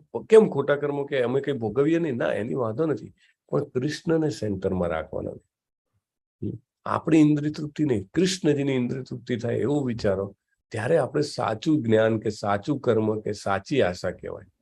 બાકી બધું જે છે એ મોઘ છે. કારણ કે આપણે આ શરીર નથી ને આપણે શરીરના રિલેટેડ વિચારીએ કે મારે 4-5 પ્રોપર્ટી હોય, કે મારે આમ હોય તેમ હોય, તો ભગવાન કહે છે મોઘ કર્માણો મોઘ જ્ઞાના, એમનું જ્ઞાન પણ બધું છે ખોટું હોય છે. વિચેતસઃ રાક્ષસીમ આસુરીમ ચૈવ પ્રકૃતિમ મોહિનીમ શ્રિતા. એમની પ્રકૃતિ કેવી? રાક્ષસી અને આસુરી હોય. ઘણા બધા લોકો તો હવે તમે બહુ ભણેલા જુઓ, અથવા આપણે કોઈના ભણેલા પ્રત્યે દુરાગ્રહ નથી, અને કોઈના પ્રત્યે અપમાન નથી કરવા માંગતા, પણ ઇમ્પોર્ટન્ટ છે કે મોટા ભાગના લોકો એવું માનતા થઈ જાય કે ભગવાન જેવી કોઈ વસ્તુ જ નથી. આ સૃષ્ટિ તો એની મેળ જ ચાલ્યા કરે છે. નાસ્તિક શબ્દ વાપર્યો છે, આસુરીમ, બરાબર. એટલે એ લોકોને ભગવાન કહે છે કે એમનું જીવન જે છે વ્યર્થ જાય છે, એમના કર્મ વ્યર્થ જાય છે, એમનું જ્ઞાન વ્યર્થ જાય છે, એમની આશાઓ પણ વ્યર્થ જાય છે. અહીંયા એક સરસ દ્રશ્ય છે. એવો એક વ્યક્તિ કે જે ભગવાનથી ઈર્ષા કરે છે, ભગવાનને સામાન્ય મનુષ્ય માને છે, અને ભગવાનને ગાળો દે છે, અને એના પાપનો ઘડો ભરાઈ જાય ત્યારે ભગવાન એનો શિરચ્છેદ કરી નાખે છે ચક્રથી. કોણ છે આ? કઈ ઘટના છે આ? મનસ્વી બેન બોલો. શિશુપાલ. વાત સરસ, ખૂબ ખૂબ ધન્યવાદ. તો આ રીતે એમનો વધ થાય છે. મહાત્માનસ્તુ મામ પાર્થ દૈવીમ પ્રકૃતિમાશ્રિતા ભજંત્ય અનન્ય મનસો જ્ઞાત્વા ભૂતાદિમ અવ્યયમ. મહાત્માઓ કેવા હોય છે જુઓ, અનન્ય મનસો, અનન્ય મનથી મને ભજે છે, મારી ભક્તિ કરે છે. દાખલા તરીકે આપણે અહીંયા આગળ ક્લાસની શરૂઆત પહેલા સરસ મજાના શ્લોક વંચાયેલા, તમે ધ્યાનથી સાંભળો. જપ થતા હોય, હરે કૃષ્ણ કૃષ્ણ કૃષ્ણ હરે હરે, હરે રામ રામ રામ હરે હરે. અનન્ય મનસો. અનન્ય એટલે અન્ય નહીં એવું. એટલે જયારે કરતા હોય કે જયારે તમે કંઈક ભગવાનને લાવો સેન્ટરમાં, ત્યારે બીજા કોઈનું નહીં, ભગવાનનું જ સેન્ટરમાં. અને એ જાણે કે ભગવાન કેવા છે? ભૂતાદિ એટલે બધા જીવોના આદિ, બધા જીવોના પહેલાના, અને બધા જીવો જેમનામાંથી આવ્યા છે, એટલે ભૂત આદિ. અવ્યયમ એટલે કે ભગવાનનો ક્યારેય વિનાશ નથી થતો, મૃત્યુ નથી થતું, એવા જાણે છે. અને એવા જયારે આપણે જાણીએ ને, તો ભગવાન કહે છે કે એવું જે દ્રઢપણે માને છે, મને એ જાણે છે, એ મહાત્મા કહેવાય છે. અને એ લોકો દૈવી પ્રકૃતિમાં જીવે છે. અહીંયા આગળ એક ફોટોગ્રાફ છે, સરસ ચિત્ર છે, તમે જોઈ શકો છો, માધવેન્દ્રપુરીનો છે. માધવેન્દ્રપુરી જે છે મહારાજ, એ રોજે ગોવર્ધનની પરિક્રમા કરતા અને સંન્યાસી હોવા છતાં એમને અજાચક વ્રત લીધું હતું. અયાચક, કોઈની જોડે યાચના નહીં કરવાની. જનરલી સંન્યાસી હોય મધુકરી કરીને ખાય, મધુકરી એટલે ભિક્ષા માંગીને, હે ને, પણ એમને અયાચક વ્રત લીધું. હવે એક તો સંન્યાસી અને ઉપરથી પાછું માગવાનું નહીં એવું વ્રત, અને રોજે ગોવર્ધનની પરિક્રમા કરવાની. તમે લોકો જો અત્યારે તો બહુ સરસ કાર્તિક આવશે અને અત્યારે તો લાખો લોકો પરિક્રમા કરતા હોય, ઠંડકનો ટાઈમ, પણ જયારે ઉનાળો હોય તક તો ત્યારે તમે જુઓ તો બહુ જ આજે 21-22 કિલોમીટરની પરિક્રમાને અને ઘણું બધું અઘરું પડે. ત્યારે માધવેન્દ્રપુરી એક દિવસ આખી પરિક્રમા કરીને આયા, ધોમ ધકતો તાપ, અને બેસે છે વડના ઝાડની નીચે થાકીને. એકચ્યુઅલી ભગવાનના ભક્તો હોય એ સેવાથી થાકતા નથી. ભલે શરીરમાં થોડોક આરામ માગે તો એ આપે, પણ અંતરથી ખૂબ ખુશ, આ સેવા થઈ એમ. તો એ બેઠા હોય છે અને કોઈની પાસે માગે નહીં, ભૂખ્યા હોય પણ માગે નહીં. તો ત્યાં એક સરસ ગોવાળીઓ આવે છે. બાબા, ઓ બાબા. હા બોલ. બાબા, તમે સંન્યાસી છો, મને લાગે છે તમે ભૂખ્યા છો. માધવેન્દ્રપુરી કહે છે, તું કોણ છે ભાઈ? એટલે કે છે કે હું અહીંયાનો ગોવાળ છું, કે આ બધી ગાયો દેખાય ને મારી છે. બાબા, તમે કોઈની પાસે કેમ કશું માગી નથી લેતા? ના, મેં વ્રત લીધું છે, મેં અયાચકનું વ્રત લીધું છે, હું કોઈની પાસેથી કાંઈ માંગુ નહીં. હે ભગવાન, બાબા, અમારા ગામમાં તો નિયમ છે, કોઈ પણ આવે એ ભૂખો ના રહે. લો, એમ કરીને એક દોણી કાઢે છે, પેલી ગાયની દૂધ દોવાની દોણી હોય ને.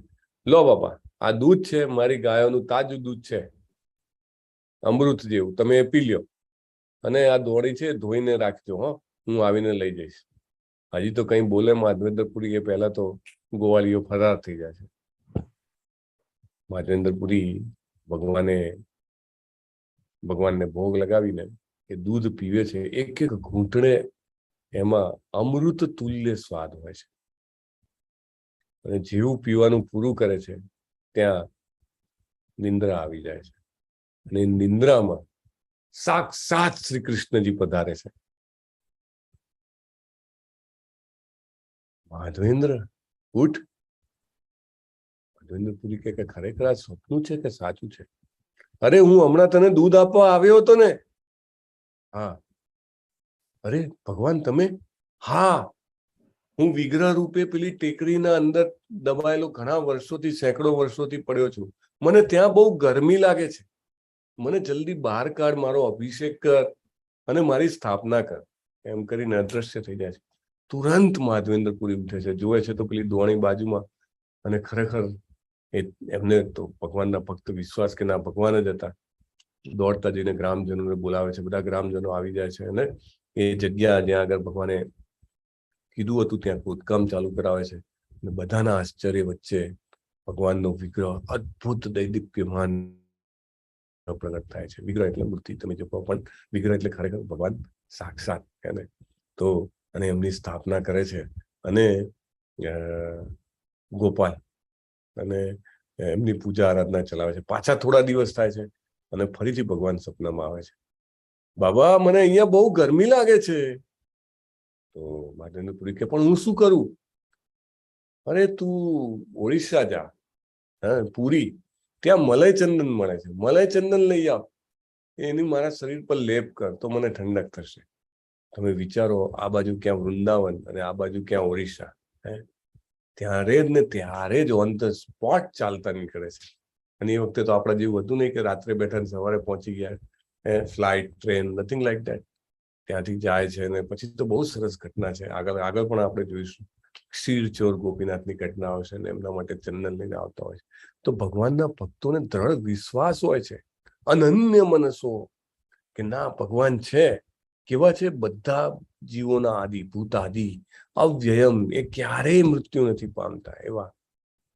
અને જ્યારે આવો વિશ્વાસ હોય ત્યારે દૈવી પ્રકૃતિના આશ્રય હોય છે. એને આપણે જોઈશું આગળ. મહામાયા અને યોગ માયા વચ્ચે શું તફાવત છે? સતતમ કીર્તયંતો મામ યતંતશ્ચ દૃઢવ્રતા નમસ્યંતશ્ચ મામ ભક્ત્યા નિત્યયુક્તા ઉપાસતે. તો આ જે દૈવી પ્રકૃતિ વાળા લોકો હોય છે કેવા હોય છે? તો ભગવાન કહે છે, સમજાવે છે, સતતમ કીર્તયંતોમાં, સતત, હંમેશા, સતત એટલે નોન સ્ટોપ, અવિરત પણ શું કરે છે? કીર્તયંતો મામ, મામ એટલે મારું, કીર્તન કરે છે એ લોકો એને. અને યતંતશ્ચ એટલે ભગવાનનું યતન, એને કહેવાય ને કે ભક્તિ કરે છે, દ્રઢવ્રતા, એકદમ દ્રઢવ્રતા, સેલ્ફ ડિસિપ્લિન અને ડેડિકેટેડ. દાખલા તરીકે તમે બધા પાર્ટિસિપન્ટ છો, તો આજે 9મો દિવસ છે, બરાબર? એવું નહીં હોય કે દરેક વખતે બધું ખબર પડે અથવા તો દરેકમાં કઈ રસ આવે, છતાં પણ દ્રઢ નિશ્ચય હોવો, એને ભગવાને અહીંયા દૈવી ગુણ કીધો છે. યતંતશ્ચ દૃઢવ્રતા નમસ્યંતશ્ચ મામ ભક્ત્યા. જુઓ, આપણને અત્યારે તો આ પ્રણામ કરવાની પ્રથા પ્રત્યે જ સુખ થઈ ગઈ છે. આ શું યાર પ્રણામ કરવાનું? બધા સરખા, જેવી રીતે ઇંગ્લિશમાં કહે ને, પપ્પાને પણ યુ, પુત્રને પણ યુ, અને મિત્રને પણ યુ, હે ને, બધા યુ યુ યુ. આપણી ભાષામાં એવું, આપણી ભાષા સંસ્કૃતમાંથી આવી છે. આપણે તો નાનાને તું પણ કે, હે, સરખા હોય એને પણ તું કહી શકે, પછી મોટા હોય ને તમે કે આપ કે, બરાબર? પ્રણામ કરવાની પ્રથા, બાળકો પોતાના માતા પિતાને પ્રણામ કરતા. કેમ? એમ કરતા કરતા એને ખબર પડે કે ભગવાને માતા પિતા રૂપે મારું રક્ષણ કર્યું છે. અહીંયા ભગવાન પણ એનો પ્રભાવ કહે છે, નમસ્યંતશ્ચ મામ ભક્ત્યા. મારા ભક્તો મને નમસ્કાર કરે છે. નમસ્કાર કરવાથી આપણા જે 6 મહાન ગુણો છે ને, કામ, ક્રોધ, લોભ, મોહ, મદ અને મત્સર, એમાંનો મદ જે છે ને, અહંકાર, મિથ્યા અહંકાર, ખાસ કરીને મિથ્યા અહંકાર નષ્ટ થાય છે. મિથ્યા અહંકારમાંનો એક મોટો મિથ્યા અહંકાર છે, હું આ શરીર છું. એ પણ જેમ જેમ ભગવાનને નમસ્કાર કરીએ ને, એમ જરૂર આપણને આપણા આત્મ સ્વરૂપનું જ્ઞાન થાય. ભગવાન કઈ પેલા જે કહેવાય પ્રાઉડી છે, એમ કે છે કે બધા મને નમો. ના, એવું નહીં. એમને આપણું ભલું કરવું છે. એટલે this is a scientific process, this is spiritual science, આધ્યાત્મિક વિજ્ઞાન છે. આ ભગવાનની સામે તમે ઇસ્કોનના મંદિરોમાં જાઓ તો બધા પેલા દંડની જેમ પડ્યા હોય, સાષ્ટાંગ દંડવત પ્રણામ. બધા એમ કે આ બધાને શું છે, આ તો ગાંડા થઈ ગયા છે, લાગણી વેડા કરે છે, આમ કે થોડું મૂર્તિની સામે કે નમવાનું હોય, આપણા કપડા બગડે અને લાગે પણ કેવું કે આ તો જૂનવાણી છે. ના, એકચ્યુઅલી એમને સાયન્સની ખબર છે ખરેખર નમવાથી શું ફાયદો થાય છે. ભગવાને પોતે આ વિજ્ઞાન ભગવદ્ ગીતામાં કીધું છે. આગળ પણ કહેશે, 34મા શ્લોકમાં જ બી આવશે, મધ્યાજી મામ નમસ્કુરુ, મને નમસ્કાર કરે છે. 18મા અધ્યાયમાં પણ આવશે એ જ વસ્તુ, મામ નમસ્કુરુ. અને આપણે બધા જે શરૂઆતમાં ને છેલ્લે 2 હાથ ઊંચા કરીને આમ કરીએ છીએ ને, હરે કૃષ્ણ કૃષ્ણ કૃષ્ણ હરે હરે, હરે રામ રામ રામ હરે હરે. આ નમસ્કાર પણ ચૈતન્ય મહાપ્રભુ જે સાક્ષાત શ્રી કૃષ્ણજી છે એમને કીધા છે. આને શરણાગતિના નમસ્કાર કહે છે. 2 હાથ ઊંચા કરીને કે ભગવાન હવે તો તું જ બેલી છે, તું જ સંભાળ, એવી રીતે શરણાગતિ. તો નમસ્કારનું બહુ મહત્વ છે. એટલે ભગવાન કે છે મારા ભક્તો મને નમસ્કાર કરે છે. નિત્ય યુક્તા ઉપાસતે, રોજે મારી ઉપાસના કરે છે. કેવી રીતે રોજે ઉપાસના કરવી? રોજે ભગવાનને કઈક ભોગ લગાવી શકાય. રોજે આપણે અહીંયા આગળ માળા થાય છે, 18 દિવસ તો માળા થશે, બરાબર? એ પછી પણ માળા ચાલુ રાખવી, એ ભગવાનની ઉપાસના કરી કહેવાય. ભક્તોના સંપર્કમાં રહેવું, લેવલ 2માં જવું, ભાગવતમના ક્લાસમાં જવું, આગળ લેવલ 3, લેવલ 4, ભક્તિ શાસ્ત્રી, કોઈ પણ રીતે. આજે એકાદશી હતી તો 700 શ્લોકોનું પઠન થયું. કેટલા જણા હતા એમાં ભાગ લીધો હતો? હેન્ડ રેસ કરજો. તો એ બધું શું છે? નિત્ય યુક્તા ઉપાસતે, રોજ જે ઉપાસના કરવાની. નિત્ય, બધી એકાદશીમાં સેંકડો લોકો એ ભાગવત આપણા 700 શ્લોકોના પઠનમાં હોય છે. એને જો અત્યારે પણ 3 જણાએ હેન્ડ રેસ કર્યા છે, હશે ઘણા બધા, પણ ડેફિનેટલી ખૂબ મહત્વનું છે નિત્ય યુક્તા. આગળ ભગવાન કે છે પિતા અહમસ્ય જગતો માતા ધાતા પિતામહ વેદ્યમ પવિત્રમ ઓમકારમ વૃક્ષામ યજુરેવ છે. બહુ જ મોટો પોઈન્ટ છે આ પણ. જો કોઈ એમ કે હું તો ભગવાનને માનતો નથી ભાઈ, ભગવાન છે ને પિતા, ભગવાન પિતા હોય તો મારી સામે ના આવે, મારું ધ્યાન ના રાખે, મને તકલીફ હતી તો મદદ ન કરે, પિતા ક્યાં છે? અરે ભગવાન પોતે કહે છે અહીંયા આગળ, પિતા અહમસ્ય, અહમ એટલે હું, પિતા અહમસ્ય જગતો, આખા જગતનો પિતા હું છું. તમારા ને મારા એટલી તો ભાતૃત્વ છે ને. પ્રભુપાદ એવું કે છે કે આ વિશ્વમાં કદી બ્રધરહુડ નહીં આવે, ભાઈચારો નહીં આવે. આપણને એમ થાય એ ભગવાન આવું કેમ કહે છે પ્રભુપાદ?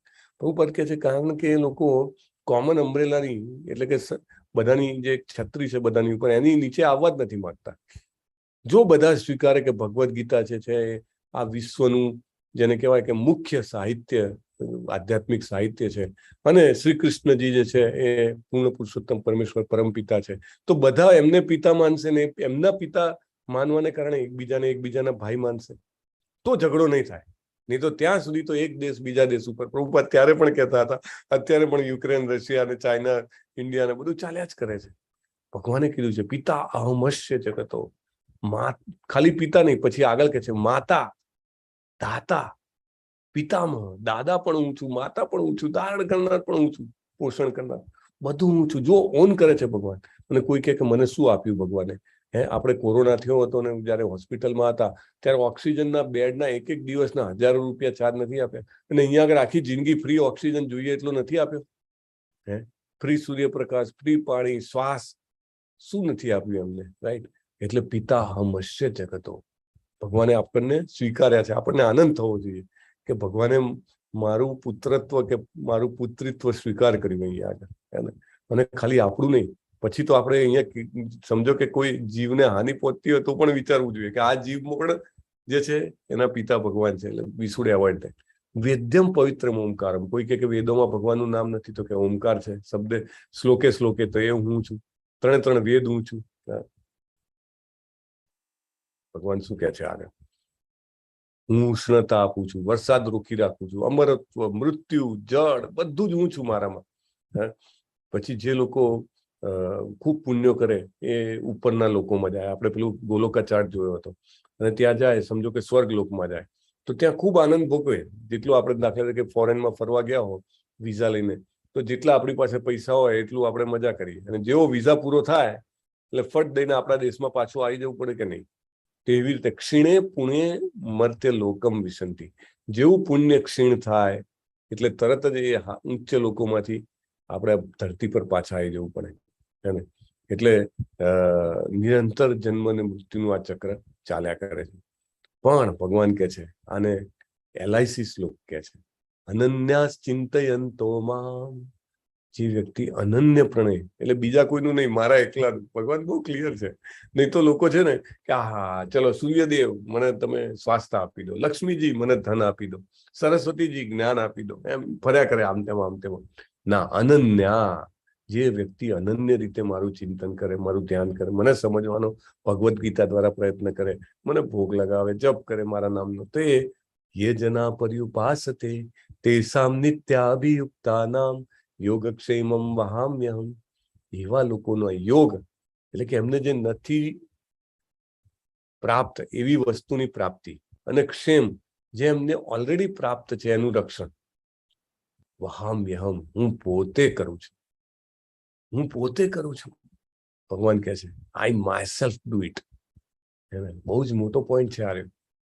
તેસામ નિત્ય અભિયુક્તાનામ એટલે જો આપણે સતત રોજ જે ભગવદ્ ગીતાની ચર્ચા સમજવાનો, સાંભળવાનો પ્રયત્ન કરીએ, રોજ જે ભોગ લગાવીએ, જપ કરીએ હરે કૃષ્ણ મહામંત્રનો, ભગવાન ગેરંટી આપે છે જે નથી એની પ્રાપ્તિ અને જે છે એનું રક્ષણ બંને ભગવાન પોતે કરશે. એટલે LIC આ લઈ લીધું છે, યોગ ક્ષેમમ વહામ્યહમ. આગળનું નહીં, LIC શું રક્ષણ કરવાનું. બહુ સરસ દાખલા છે, તમે જોઈ જુઓ છો. અહીંયા આગળ જયારે ગોપાલજીની મૂર્તિ માધવેન્દ્રપુરીએ સ્થાપી ત્યારે આજુબાજુના ગામમાંથી બધા બધું જ લઈ આવ્યા હતા, અને જબરજસ્ત એમની જેને કહેવાય આરાધના કરીને એવું કહે છે કે બધું જ જે છે ભગવાને ગ્રહણ કર્યું હતું.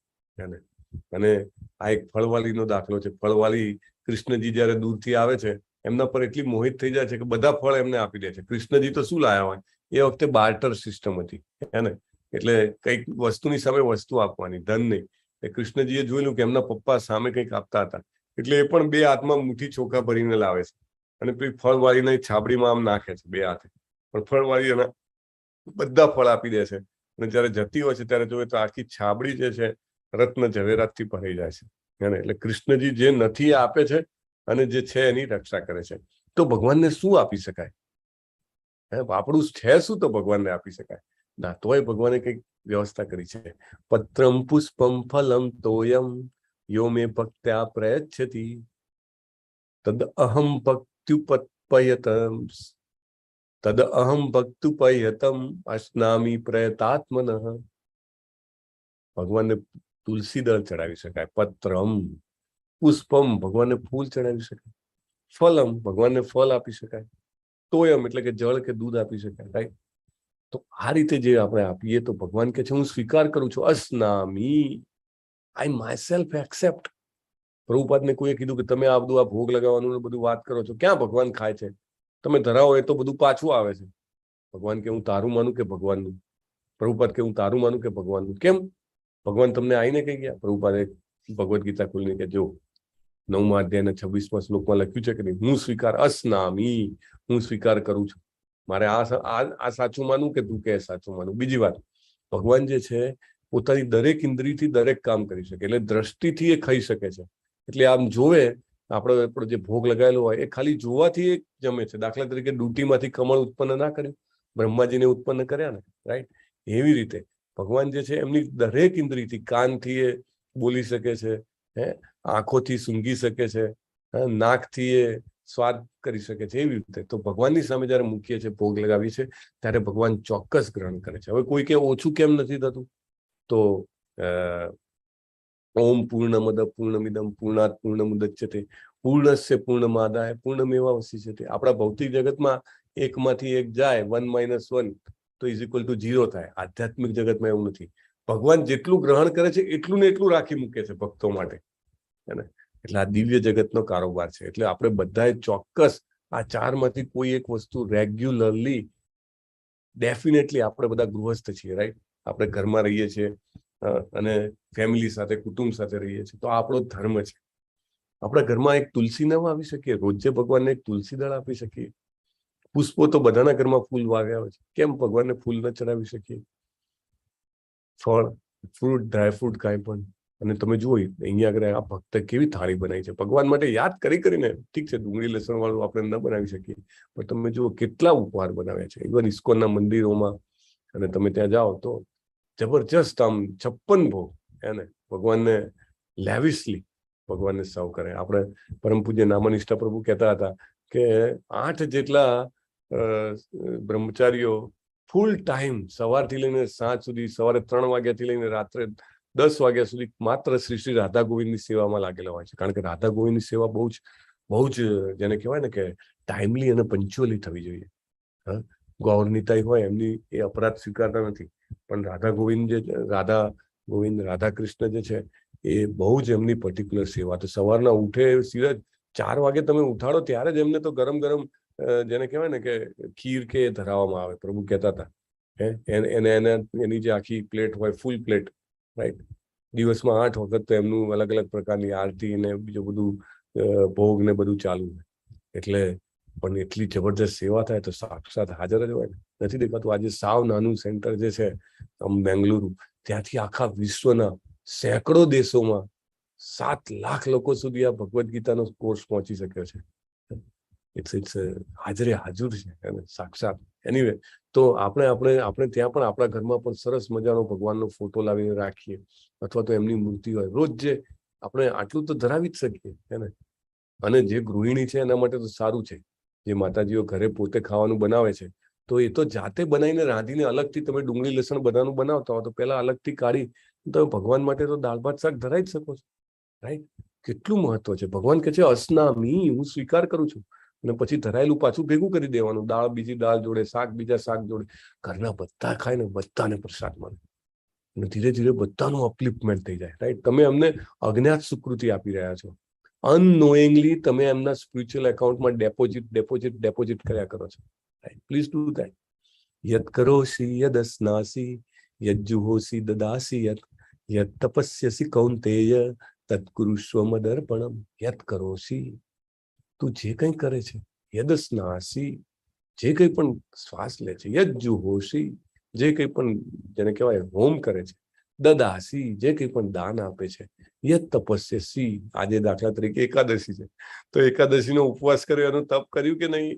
તો એ ભગવાન શું કહે છે? તત્કુરુષ્વ મદર્પણમ કૃષ્ણાર્પણમસ્તુ. આજે શ્લોકા પૂરા થયા ત્યારે લીના માતાજી બોલ્યા હતા ને, કૃષ્ણાર્પણમસ્તુ.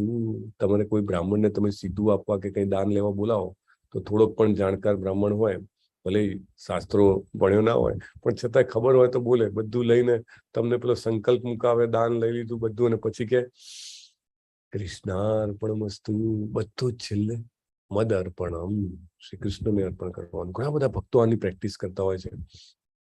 પગાર આવે કાં તો ધંધાનો જે પ્રોફિટ આવે પહેલો ભગવાનની પાસે મૂકે, ત્યાં મૂકીને પછી થોડી વાર રહીને ભગવાન પાસેથી લે કે આ મારે હવે ભગવાન મને આપો.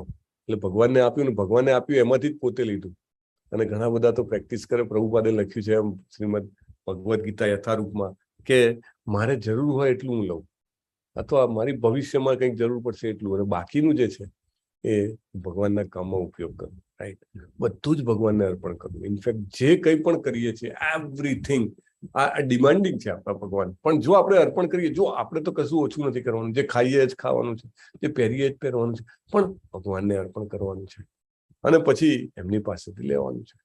It's a very spiritual process. Actually આ આખો ખેલ છે, આજે સવારે પણ ચર્ચા થતી હતી, આખો ખેલ છે this is a game of intent.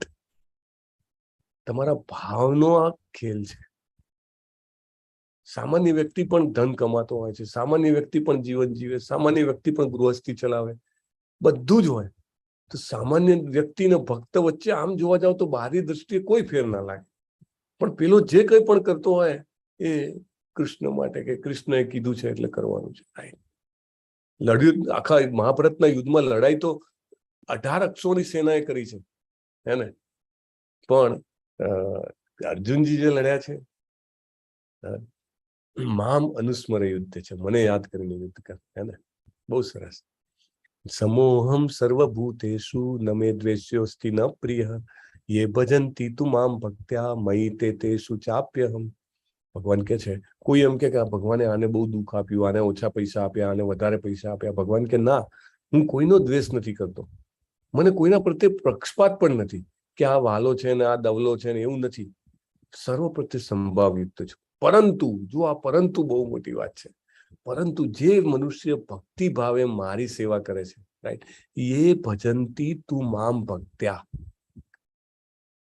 જબરજસ્ત પોઈન્ટ છે. જે ભક્તિ ભાવે મારી સેવા કરે છે તે મારો મિત્ર છે. મયી તે શું ચાપ્ય, એ મારામાં અવસ્થિત હોય છે, હું પણ તેનો મિત્ર છું. ભગવાન સ્પેશિયલ કેર કરે છે. રાઈટ, ભગવાનના બધા બાળકો છે. હવે એક માં હોય એને બધા બાળકો પ્યારા હોય, બરાબર, પણ જે બાળકને તાવ આવ્યો હોય એ બાળકને માં એમ કે ભાઈ તને તાવ આવ્યો છે ને, તારે આ વસ્તુ ન લેવી જોઈએ, આમ ના કરવું જોઈએ, તારે રમવા ના જવું જોઈએ, વોટ એવર XYZ, રાઈટ. અને જે બાળક એકદમ હૃષ્ટ પુષ્ટ હોય એ કે મારે આ ખાવું છે, ચાલ બનાવી દઉં તને, એને લાઈક ધેટ. એટલે ભગવાન કહે છે કે જે મારી ભક્તિમય સેવા કરે છે એ મારો મિત્ર છે અને હું તેનો મિત્ર છું. ચાલો.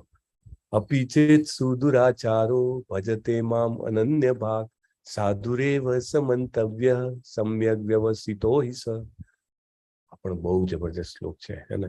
ભગવાન કહે છે કોઈ માણસ ગમે તેવો દુરાચારી હોય, ધૃણાસ્પદ કર્મ કરનાર હોય, પણ જો એ ભક્તિ ભાવે મારી સેવામાં પરોવાય તો ભગવાન કહે છે સાધુ રેવ સમંતવ્ય, એને સાધુ માનવાનો.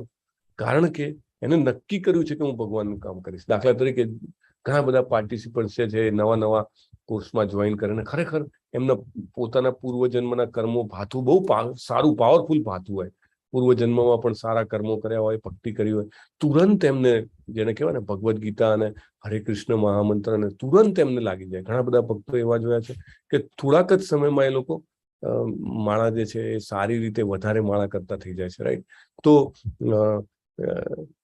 એવું ના હોય કે તુરંત એ ચાલુ કરે એટલે એના જે પુરાના કર્મો હોય અથવા ખરાબ આદતો હોય તુરંત જતી રહે. ના, શરૂઆતમાં રહે એવી, પણ જો એને નક્કી કર્યું હોય કે ના મારે ભગવાનનો ભક્ત બનવું છે, મારે ભક્તિ કરવી છે, મારે ભગવદ્ ગીતા સમજવી છે, ભગવાનનું નામ લેવું છે, મારે ભગવાનને સેવા કરવી છે, તો ચોક્કસ એને સાધુ માનવો. ભલે એવું દેખાતું ના હોય, એનામાં અમુક અવગુણો દેખાતા હોય, અરે રે આનામાં તો આવું કરે છે ને તેવું કરે છે, ઘણા બધા લોકો કે, પણ ભગવાન કે એવું ના કરશો. કેમ?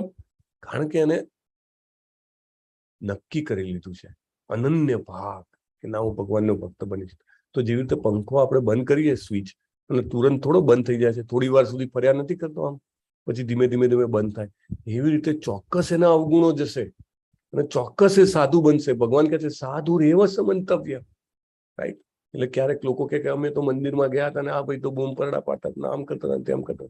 ચોક્કસ એ તો પરિવર્તનના માર્ગે છે, સુધારાના માર્ગે છે.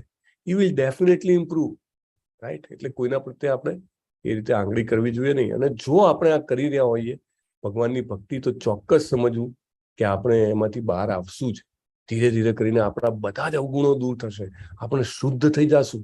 ભગવાન અહીંયા ગેરંટી આપે છે, ક્ષિપ્રમ ભવતિ ધર્માત્મા. ક્ષિપ્રમ એટલે તુરંત ધર્માત્મા બની જાય છે.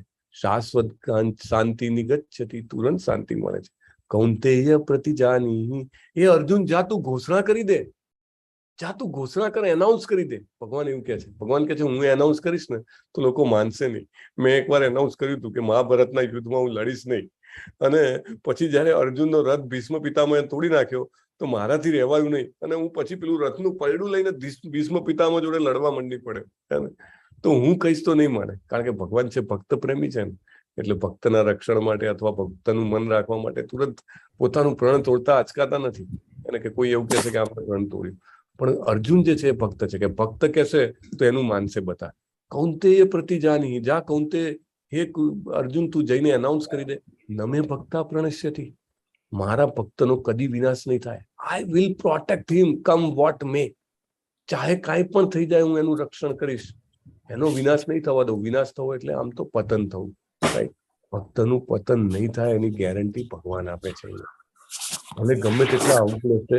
હરે કૃષ્ણ. બેકગ્રાઉન્ડમાં કોઈનો અવાજ આવે છે, કૃપા કરીને બંધ કરજો, કારણ કે આ બહુ જ ગંભીર ટોપિક ચાલી રહ્યો છે, હે ને. આ બહુ જ સિરિયસ ટોપિક છે કે અવગુણો દેખાય. ઘણા બધા ભક્તો હોય, તમે એમ કહો કે આમાં અવગુણ છે, પણ એની પ્રોસેસ ચાલુ છે. He will definitely be purified, right. એટલે જો આપણે આ ભક્તિના પદ પર જાશું તો જરૂર ને જરૂર આપણે આ પતનમાંથી, વિનાશમાંથી બચી જાશું. કારણ કે ભગવાન આ ગેરંટી આપે છે, નમે ભક્તા પ્રણશ્યતિ. એટલે ભગવાનની ભક્તિની શરૂઆત થાય તો કોઈ દિવસ આપણો બીજો જન્મ જે છે ખરાબ યોનિમાં નહીં થાય. પ્રભુપાદ કે એમના બધા ભક્તો હતા ને અમેરિકન શરૂઆતમાં, તો પ્રભુપાદ કે you will be save from a great danger. મોટા ભયમાંથી રક્ષણ થશે, મોટા ભયમાંથી રક્ષણ થશે. તો એક ભક્તે એક દિવસ પૂછ્યું, પ્રભુપાદ આ મોટો ભય શું છે? પ્રભુપાદ કે in next birth you will not become animal. આગલા જન્મમાં તમે પ્રાણી નહીં બનો. એટલે this is the guarantee of Krishna. એ રક્ષણ છે ને મોટામાં મોટું. નહીં તો એકવાર જો પેલી યોનિઓમાં જાય, 84 લાખ યોની, એટલે ખબર નહીં કેટલા જન્મો સુધી, હે. અને વચ્ચે જો પ્રલય આવી ગયો તો લાંબા સમય સુધી આપણે રહેવું પડે. 34મો ને છેલ્લો શ્લોક, આની બે શરૂઆતની જે લાઈન છે તો ભગવાને રિપીટ કરી છે 18.65 કે 55, 65માં. મન્મના ભવ મદ ભક્તો મદયાજી મામ નમસ્કુરુ મામે વૈશ્યસી યુક્તૈવમ આત્માનમ મત પરાયણ. મન મના ભવ મદ ભક્તો. મન છે મારા. કોઈ એમ કે મન તો નથી રહેતું, હાથમાં જેવું માળા લઉં ને હરે કૃષ્ણ તો મન આમ તેમ ભાગે છે. કશો વાંધો નહીં. પ્રભુપાદ કે જીભ પર પેલા લાવો, જીભ પર લાવો પછી તમે મનનું. ઘણા લોકો તો એટલે જ માળા ના કરે, ના મન આમ તેમ ભાગે છે ને નથી કરવું, એનો શું ફાયદો? અરે ભાઈ, શારીરિક તપનો પણ ફાયદો છે ને, અને એનાથી ધીરે ધીરે મન કંટ્રોલમાં આવશે. જેવું ખબર પડે કે મન અહીંયા નથી તો પાછું પકડીને લઈ આવો, દેટ્સ ઓલ રાઈટ. પણ મન રાખવાનો પ્રયત્ન તો કરી રહ્યા છીએ. Krishna sees the intent. એમને જોવું છે કે આપણો ભાવ શું છે, કે ના એનો ભાવ છે કે મારામાં મન લગાવવું, પણ બિચારો લગાવી નથી શકતો, મહેનત કરે છે. તો કૃષ્ણ જરૂર મદદ કરે, રાઈટ. મન મના ભાવ મદ ભક્તો. મારો ભક્ત બન. કેવી રીતે ભક્ત બનાય આપણે ચર્ચા કરી. મદયાજી, મારી ભક્તિ કરી અજન કર, કેવી રીતે કરાય એની પણ ચર્ચા કરી. ભોગ લગાવવું ને બીજું બધું. મામ નમસ્કુરુ, ભગવાનને પ્રણામ કર. બે હાથ ઊંચા કરીને પણ થઈ શકે. સાષ્ટાંગ દંડવત પ્રણામ. માતાજી હોય તો પાંચાંગ પ્રણામ કરી શકે, હે ને. મામે વૈશ્યસી યુક્ત એવમ આત્માનમ મત પરાયણ. ને આ રીતે તું તન્મય થઈને મત પરાયણ, ચોક્કસ મને પામીશ, નક્કી પામીશ. ભગવાન ગેરંટી આપે છે, વિલ ડેફિનેટલી મીટ હિમ. કોઈ એમ કે ભગવાન નથી તો કે ના, હું મળીશ તમને ચોક્કસ. અને ભગવાન મળતા પહેલા અનુભૂતિ આવતી જાય. જેવી રીતે પેલું બોગદું હોય, ટ્રેન બોગદામાંથી પાર થાય તો બહાર આવીને પ્રકાશ આવે ને એ પહેલા જ જેવું બોગદું પૂરું થવાનું હોય ને ત્યારે પણ થોડી થોડી લાઇટ દેખાવા મળે, પ્રકાશ, રાઈટ, અનુભૂતિ થવા મળે કે અરે મારા જીવનમાં આવું બન્યું, ચોક્કસ આમાં ભગવાનનો હાથ છે. અરે આવું થયું, મને આવો વિચાર આવ્યો, આવો વિચાર તો મને આવતો નથી, ચોક્કસ ભગવાનની પ્રેરણા છે, રાઈટ. આવી રીતે ધીરે ધીરે ધીરે ધીરે આપણે ચોક્કસ એમને પ્રાપ્ત કરી શકીએ જેવી રીતે અનેક ભક્તોએ પ્રાપ્ત કર્યા છે. તો આ સાથે આજનો અધ્યાય પૂર્ણ થાય છે. વાંછા કલ્પતરુભ્યશ્ચ કૃપા સિંધુભ્ય એવ ચ પતિતાનામ પાવનેભ્યો વૈષ્ણવેભ્યો નમો નમઃ. અનંત કોટી વૈષ્ણવવૃંદ કી જય. શ્રીલા પ્રભુપાદ કી જય. ભગવદ ગીતા કી જય. સદગુરુદેવ કી જય. બંધ કરો. ચાલો તો હવે આપણે હરે કૃષ્ણ મહામંત્ર એકવાર સાથે બોલવાનો છે. કઈ પ્રશ્ન છે તો